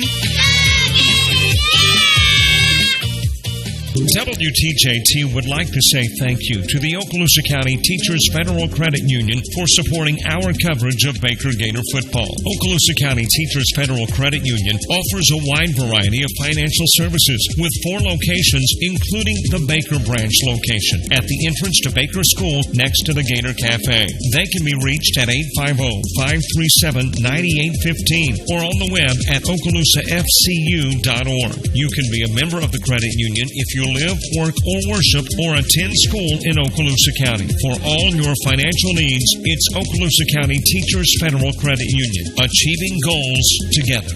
And welcome back to Northview as we begin the 4th quarter. Baker 14, Northview 12. The Gators 2nd down and 8 from the Northview 48-yard line. Mark Forehand, Jesse Jernigan, and Robbie Cole with you on this Friday night. The 13th, not that it matters to us. Yeah, we're not superstitious. Who cares, right? No, just a little stitious. A little stitious, not super justitious. Gotcha. That's a good one, Jesse. And the officials discussing something with the Baker offense. The White Hat talk with them. Not sure what the hold-up. Okay, we're waiting for the television timeout to be officially over. That's okay, right. Here we go. 4th quarter, Baker up by 2 points. 2nd down and 8 from the Northview 48-yard line. Garrett Mitchum, the lone setback. And his quarterback keeper, Sam Croson, avoids 1 tackle, but can't break the 2nd tackle, and he's dropped for a loss back in midfield. Yeah, the Northview Chiefs had a good read on that bootleg there, and I've been thinking about that all night long if a bootleg would work, but maybe there's my answer to that question. They were right there with him as soon as he faked that handoff to Brunson, and, man, they had great containment on him right there. 3rd down and 10 from midfield, 11:30 left in this ball game. Baker on top 14-12. 12 seconds on the play clock, and now Sam Croson has his team set.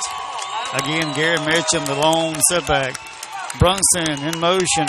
Takes the pitch back from Croson. He finds a little opening, and he's across the 45-yard line, but a flag comes in, Jesse. And where that flag is thrown, that's not always good news, and it's not as goes against the Baker Gators. Yeah, immediately you know when it's thrown in that area, it's going to be a holding on the offense, and that's tough because he did catch that corner there. They did a toss play that time to give him a little more room to run and get him around that edge. It was a beautiful play, had great blockers in front of him, but apparently they might have been holding a little bit. Maybe that's why he had so much room. Good point. 11:06 left in this ball game. I don't think Baker may hit their 47-point average tonight. I don't think that's going to happen tonight, but all it takes is one more than Northview. Exactly. The team with the most points is going to win every time. Every time. Yeah. It is 3rd down and about 25. The ball is placed at the Baker 38-yard line. 3rd down and a mile to go. Jack Adams in motion. Croson back to pass. Good protection. He hits McQueen. McQueen's across midfield and forced out of bounds in Northview territory. And that'll make it a little bit closer on this fourth down play. Yeah, picked up, a good 15 yards probably on that passing play right there to recoup some ground for them. Puts them in a good spot. If they would like to go for it on fourth down, it puts them in a better spot. But I don't know, man. We're up 2 points, and we don't want to give the ball away at midfield to that Northview offense that has an explosive running back in the backfield. Indeed. So it is 4th and 8 from the 48-yard line for Baker. 10:07 to go in this ball game. And looks like Baker is going for it. The Gators going for it on 4th and 8 from the Northview 48. Croson back to pass. Good protection. It's intercepted by Northview. That's Jackson. He's to the 30. He's still going and finally brought down from behind by Dylan LaFleur, but ill-advised pass by Sam Croson, picked off by Jackson, and he returns it to the Baker 15-yard line. Costly error that time. He had a receiver open downfield, but chose to go for the short route there. But I don't know, maybe it was a little bit of miscommunication between him and the receiver. But, man, he was the Northview Chief, Jackson, was all by himself at that moment. And I'm not sure exactly what happened on the miscommunication. But tough break for the Gators right there. Great play by Jackson for the Chiefs. But now the defense has got to step back up again right here. 9:40 left in the ball game. 14-12 Baker, but it's 1st and 10 Northview from the Baker 18. And it's Jackson right side, and he's quickly wrapped up. That is Ethan Edge who wraps him up, and he gets some help from Eric McQueen and from Zane Steele. Yeah, great job there on the first play by the Gators to bring him back for a couple-yard loss, it looks like. And, again, this is the defense that we've seen since the last drive of the second half. They've been rock solid, except for that one play from Jackson where they let him through. They've been rock solid, especially whenever the Chiefs are getting close to the red zone. 2nd down, 11 from the 21-yard line. Clock rolling 9 minutes. And Wilson rolls to his left, looking to pass, and throws a short pass, just dumps it off to his receiver, and it looks like it goes incomplete, trying to hit Finley. Yeah, but going back to that last play, that was a great play by Ethan Edge. He wraps up the running back and then gets help from Zane and Devin Jordan or something. I think it was, yeah. And anytime you have him like that, man, that's a tough running back to wrap up number one, but to stay with him because he's been shaking them all night long. 2nd and 3rd efforts, and great job there by our defense again to stay in coverage and stay with the receivers as well. The clock stops at 8:52. It is 3rd down, 11. Ball just inside the Baker 20-yard line. And now Ben Wilson in shotgun formation. Jackson in motion, and he hands off to Finley, and Finley fools no one. He's wrapped up. Josh Gamble, Eric McQueen, Devin Jordan, and several other white jerseys in there. Also, I believe, Jesse Jordan, but that play fooled no one. Yeah, they've tried that play a couple times tonight, and again, the defense for the Gators is king on Jackson because he's their tough runner and has produced the most tonight. And again, they're trying to get their eyes off of Jackson for just a second, sweep him back around with a misdirection, the counter play there. But again, the defense was all over that play. Great job, defense. 8:15, 4th and 11. Wilson to the air is intercepted. Ethan Edge makes a great acrobatic interception at the 15-yard line. What a play by that Baker defense. What a catch by Ethan Edge, man. Let me say something about that play right there. It was no coverage on the receiver out there, and Ethan Edge just did a great job of sliding over there and getting in between the ball and the quarterback and the receiver to make that interception. And Ethan's a tall young man as well, so reaching up that high, man, if it had been anybody else, I don't know that they would have gotten to that ball, but that was a great athletic play. Great hands by Ethan Edge there, brought in the interception, and has swung the momentum again back to the Gators. Jesse in the 3rd quarter, Robbie, in the 3rd quarter, Niceville takes the lead 14-7 over Crestview in the 3rd quarter. Here is 14-12 Baker with 8:05 to go in the ball game, and Baker 1st and 10 from the 15, and handoff goes to Jack Adams, and Jack trying to find somewhere to go and find some place to go, and it's to the ground. He stopped for a no gain, 2nd down and 10 for the Gators. Looks like there was a flag on the play as well. Not sure exactly what that call is, but I'm sure this guy with the white hat can tell you that he indicated holding, but now he didn't say. Looks like it's going to go against the Gators. Yeah. holding against the Gators. Now, there was no gain, so at least you can't be too mad about losing yardage. That's right. And it's still first down, but now it's first and 15 from the 10-yard line. 7:56 to go in this ball game. And Jesse, without a doubt, this has been one of the most entertaining games. It's been a defensive battle, but it's been one of the most entertaining games this season. Been very close, and like we said, for the first time, Baker trailed this year. Yeah, absolutely. I think we're tied up right now. 2 turnovers for each team, if I'm not mistaken. Got an interception for each team and then fumble recovery for each team. Mirror images of these two teams are. So now first and 15, and Croson loses the ball, and Northview recovers at the 5-yard line. Some confusion on that play, and I'm not sure who Sam was trying to go to, Jesse and Robbie, but Northview takes the ball. Yeah, that's a tough break for the Gators right there, especially now where Northview's getting the ball maybe on the 4-yard line, it looks like, 4 or 5-yard line there. Defense is going to have to step. We're going to call on them one more time. They've got to make a play right here to back up the offense. 7:46 left in the ball game. Baker leads at 14-12, but Northview first and goal from the Baker 4-yard line. Quarterback is number 11, Ben Wilson. Hands off to Jackson, left side, and he is brought down quickly. Hit first by Matthew McClure. There's a fumble. Baker saying fumble, and they recovered. And they did. Wow. Jesse, you said it. Defense has got to step up, and they did. Yes, sir. And again, now we're tied again for turnovers. So, again, you said a mirror image. Man, the defense has stepped up so many times tonight, and they are playing their hearts out. Great job by the Gators right there. 7:35 to go in the ball game. 14-12. Baker still leads, and it's a long way to go, Jesse. It is first and 10. Ball at the Baker 3. Go ahead, Robbie. Time for the ground and pound. Ground and pound. Ground and pound.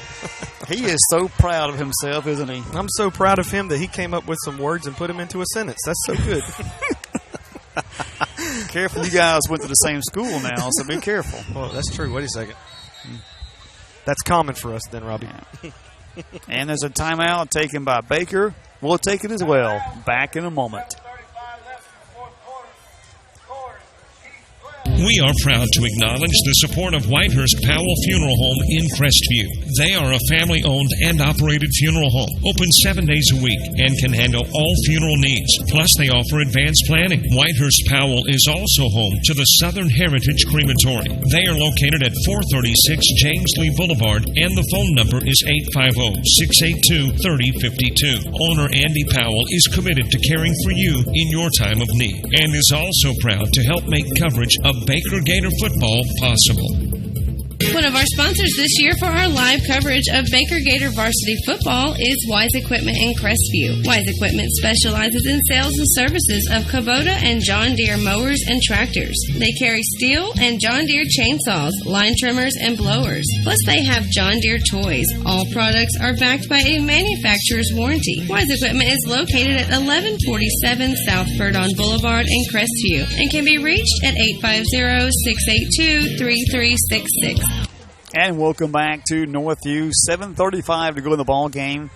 Baker leads it by 14-12, and it's first and 10. Gators from their 3-yard line. A game plagued by numerous turnovers. Sam Croson under a center. They've got to protect the ball better here, Jesse.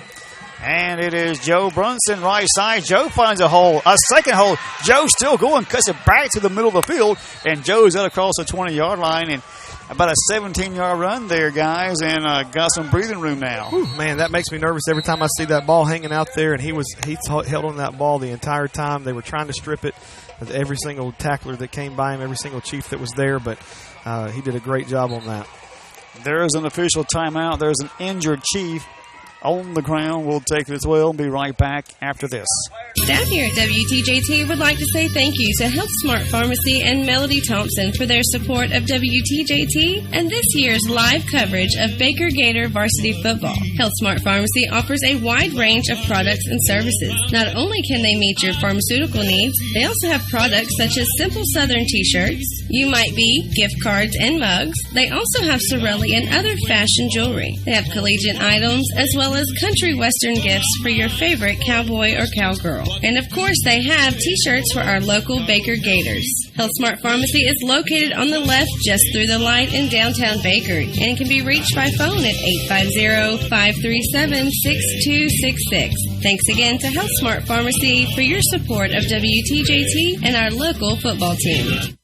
WTJT is honored to recognize the support of Adams Sanitation to this ministry. Adams is locally owned and operated and has been for more than 35 years. They offer twice-weekly pickup featuring automated trucks. No bagging of trash required. Adams also offers complimentary pickup of small bulk items, appliances, bagged yard waste, plus complimentary service to any church within their service area. They have 65 or 96-gallon rolling cans and pricing plans specifically for the senior 65 and older. The phone number to Adams Sanitation is 537-3282. The website is adamsanitation.com.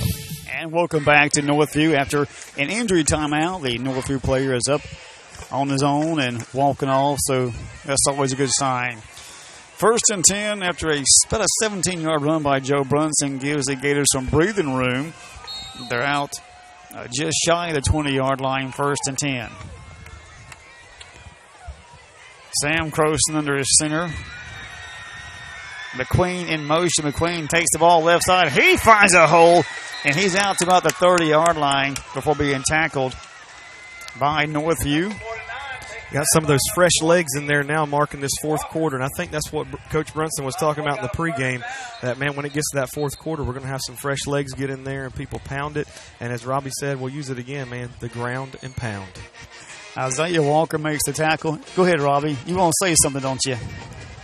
Well, I'm trying to figure out what's going on over here. The officials have called a timeout, and I think they really wanted to measure it, but I think the chain gang from Northview took off with the chain and gave him a first down before the referee said it's first down. Are they from Northview or Baker? Well, they're from Northview. I just don't know how they're going to get this thing set back unless they probably hadn't moved the little marker, the sideline marker that they have there, so they may still have it intact so they can measure this thing. So it looks like they are going to measure. Looks like they give him a first down right there, too. It is 1st and 10 Baker. And after all of that, first down. First down. 7:04 to go in the ball game. Baker 14 and Northview 12. And the Gators 1st and 10. Ball at their 28-yard line.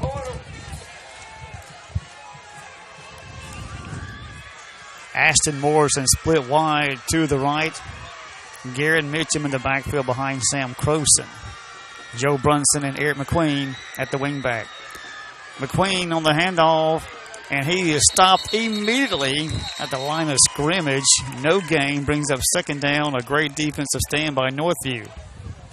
Yeah, that's a decent play there, but, man, the Northview Chiefs, they read it right, and I know they tried to go back to McQueen again to get the same result as the play before, get another first down, but, again, that keeps the clock moving, keeps the ball out of the Chiefs' offensive hand, and therefore out of Jackson's hand, the running back. The clock is rolling. We're at 6:15 left in the ball game. 2nd down, 10 for the Gators. They're all looking to the sideline for the next play. Play clock is at 8. And they'll have to hurry and get this off. Seth Baxa back in the backfield now. And it is Baxa. He finds an opening. He's across the 40, and he gets plastered at the 41-yard line by Northview. But Seth bounces back up. But it's a first down run, Jesse. Keeps that clock moving. Man, he moved quick through that hole, did a great job reading his blockers in front of him, staying on the hips of those guards pulling. Man, he did a fantastic job. And the man that hit Seth is actually hurt. That's number 14, Isaiah Walker. But Wow, what a hit he put on Seth. Go ahead, Robbie. I think it looked like Seth took the blunt of that hit, but I think it was the Northview Chief that got the blunt of that hit right there, because that's why he comes up limping off the field. Absolutely. Yeah, he may maybe wondering where he's at right now. I don't know. What tribe am I from, huh? Wow, right. What a hit. So 1st and 10, Baker at their 41-yard line, 5:35 to go in the ball game. They lead it 14-12, and they're moving the ball. They started back at their 3-yard line. And it's Joe Brunson left side, and Joe pounds and grounds across the 45, and it takes a whole wigwam of Chiefs to stop them, but they knew about the 47-yard line. Is that a word? Wigwam? I was unsure. TP? Tribe? Tribe, maybe. Tribe would work. Let's go with Several. tribe. Okay. How about a squall? A squall. Don't you say host. Don't you say host to Chiefs. I'm not going to do it. I wouldn't do that to you, Mark. You did the first game, but it's okay. Maybe I wouldn't do that to you again. Okay. 5-yard pickup for Joe. 2nd down 5 from the Baker 47-yard line, and more importantly, that clock rolling. We're at 4:45. Sam Croson under center. Garrett Mitchum in the backfield. Joe Brunson in motion, takes the handoff left side, and Joe's across midfield and stopped very close to first down yardage. Brings up, well, it is a first down for the Baker Gators. Great job by the offense there. That's 2 plays, getting a first down, burning up a lot of clock, moving that clock along, and the Gators are driving again. 1st and 10, Baker from the Northview 48-yard line, and the clock is rolling, 4:20. Baker leads at 14-12, and play clock down to 15. They're trying to just let it roll down as much as possible. And Jesse, remember, they started back at their own 3. Yes, they did. So this drive has gone about 49 yards. In motion is McQueen, left side. He finds a hole. He's across the 40. Tripped up and cut down about the 37-yard line. Another first down run for Eric McQueen. And that running game is coming to pass right now. The Gator offensive line is doing a fantastic job picking up their blocks on the defensive line, then moving that second level and making a big difference. Yeah, Jesse, just like you said, that offensive line, they're just leaning on that Northview defensive line, and that's starting to show now. Yep, it is. 3:40 left in the ball game. Baker leads at 14-12, and they have the ball 1st and 10 at the Northview 37-yard line. 3.5 now, the clock rolling. Now Sam has them. And again, McQueen, left side. He finds an opening, and he's across the 30-yard line and forced out of bounds just shy of the 25-yard line. Another first down run by Eric McQueen, and where's he been all season long? Man, I don't know, but he is sure bringing it tonight, especially in this 4th quarter, stepping up and probably filling the shoes of a very tired Joe Brunson from running throughout this entire game. And Joe's done a great job moving the ball all night long, but now he's got some fresh legs in there to help him out and take the pressure off of him as well. We are approaching 3 minutes. 1st and 10, Baker at the Northview 26-yard line. Baker 14, Northview 12, and a drive that started back at their 3-yard line. Again, McQueen, left side. He's across the 20 and brought down about the 19-yard line by Northview. Another close to a first down run for Eric McQueen. He is having an incredible drive, incredible 4th quarter. And you know what? It's right when the Gators need it the most, man. That offensive line stepping up in this last drive as well, or at least this 4th quarter drive. May not be the last drive, but it's the 4th quarter drive. And this is a very important play right here, a very important couple plays. Clock rolling, 2:20. 2nd down and 2 for Baker. A ball about the 18 of Northview. Coach Brunson shouting instructions to Sam Croson. Now Sam, again, Eric McQueen, left side, and he's brought down quickly this time, but he's very close to a first down.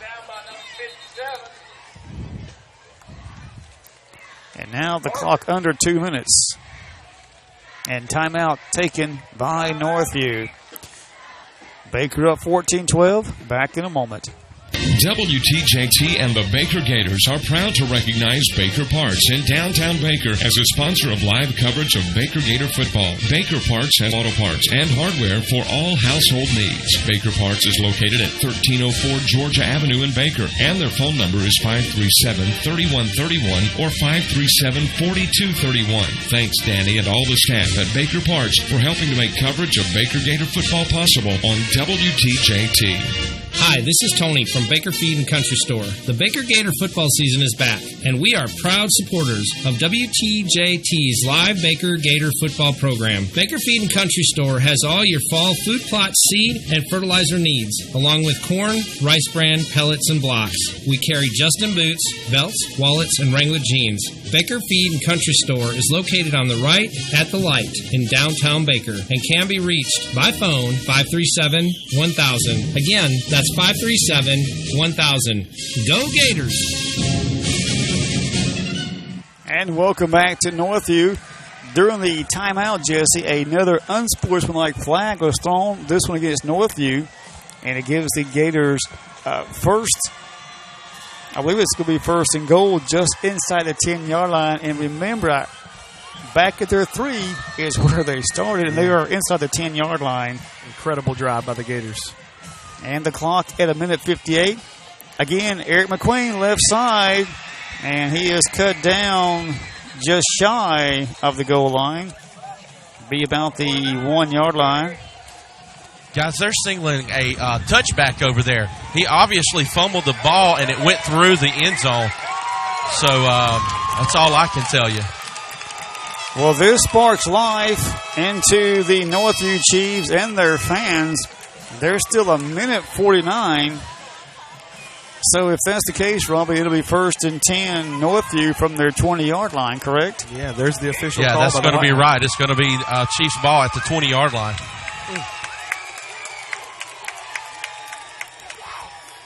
So this changes things drastically, and now I've lost count, but that's been several turnovers between both the teams.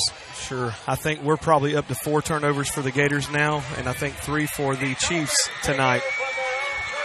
1:49. Baker on top, 14-12, but now Northview with a spark of life. 1st and 10 from their 20-yard line.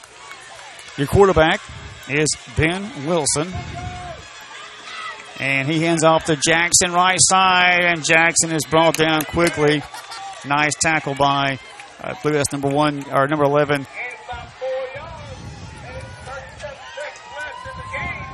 That is Xander Long.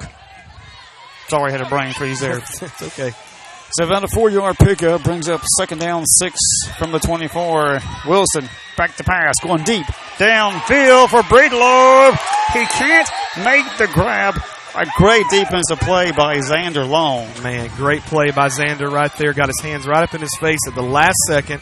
Did not interfere with him whatsoever. I would have loved to see him maybe turn his head a little bit more toward the ball, but he waited to the last possible second to get his hands in there and break that pass up. Great job by Xander. 1:18 left in the ball game, and now Northview facing 3rd down, 6 from their 24-yard line. And Keyshawn Breedlove comes into the lineup. Wilson, quarterback. Behind him is Jaden Jackson. Wilson back to pass. Under pressure, he's sacked. Ethan Edge, Carter Mason, and Zane Steele meet there for a group meeting, and he is dropped at the 19-yard line. 4th down, 11, timeout Northview.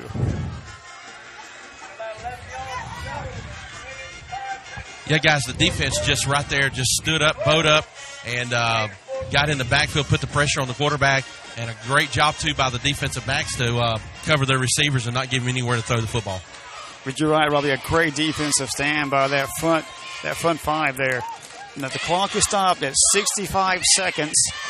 It is 4th and 11 for Northview back at their 19. I mean, obviously you got to go for it, but the thing is, they just need a first down, not a touchdown, at least not yet. Right, absolutely. And I think it's going to be something that's on their mind. And this situation is tough to understand. I'm not really sure which direction they're going to go. I don't know if they're going to pass or run. I would think you have to pass in this situation with it being over 10 yards. The quarterback does have a great arm, and we know he can throw it deep. But tail of the tape is going to be our defensive backs. They've got to stay on their man during this moment. But, hey, if the defensive line can get pressure on them like that, they don't have to worry about it. Well, here we go. 1:05, 4th and 11 for Northview from their 19-yard line. They're down by 2 points. Wilson drops back the pass, goes deep downfield, and the pass is caught.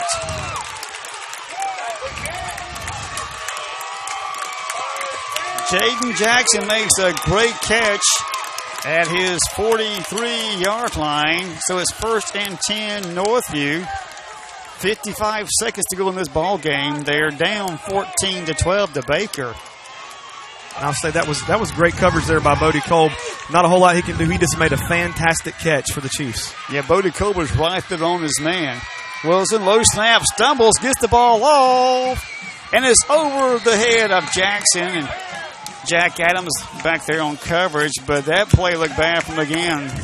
Looked like it was in and out of the hands of Brunson that time as well. He was right there on coverage and had a good beat on it, but, man, just slipped right through his hands. Could have had interception right there that would have turned it around. It looked like Wilson stumbled and just a poor pass, but it goes incomplete. Yeah, I'm sorry, go ahead, Jesse. He nearly fell down in the backfield that time. 38 seconds, 2nd down and 10 from their 43-yard line. They're down by 2 points. Wilson again back to pass and going downfield for Jackson, and is caught. Xander Long went for the interception, and Jackson comes down with the reception. And it was 1st and 10 Northview at the Baker 24-yard line. 28 seconds to go in this ball game. That's a play that will turn around the momentum for the Chiefs right there, and they're going to hurry up and get on the ball, not even call a timeout. Clock's running. Here we go. Yeah, 21 seconds.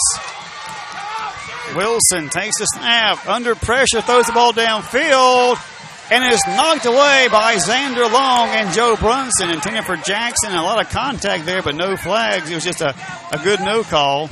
Yeah, and they were both everybody was going for the ball at that point, so it's free game for anybody, no matter if you're defense or offense. Now, if he comes up intentionally shoves him before the ball gets there, obviously that's going to be interference or messes with him before the ball gets there. But, man, he was going after the ball strictly, so no call there. Well, I thought he pushed off on him, but nonetheless, you said no call. 12 seconds, 14-12. It is 2nd down and 10 Northview from the Baker 24, and Robbie Kolb is eating his fingernails off. Okay, here we go. Quarterback Ben Wilson drops back, goes downfield again, and he throws over the head of Jackson, and Joe Brunson might could have caught that. They're looking for something, but it goes incomplete. So now 7 seconds, 3rd down and 10 from the 24-yard line. And you know they're going to pass the ball in this play, so you have to be careful as defensive linemen not to get overexcited and rough the passer, because that right there will reset the down, so they've got to be disciplined with what they do. But if they can get to him, let's take him down right here. But, Jesse, there are 7 seconds left in this ball game.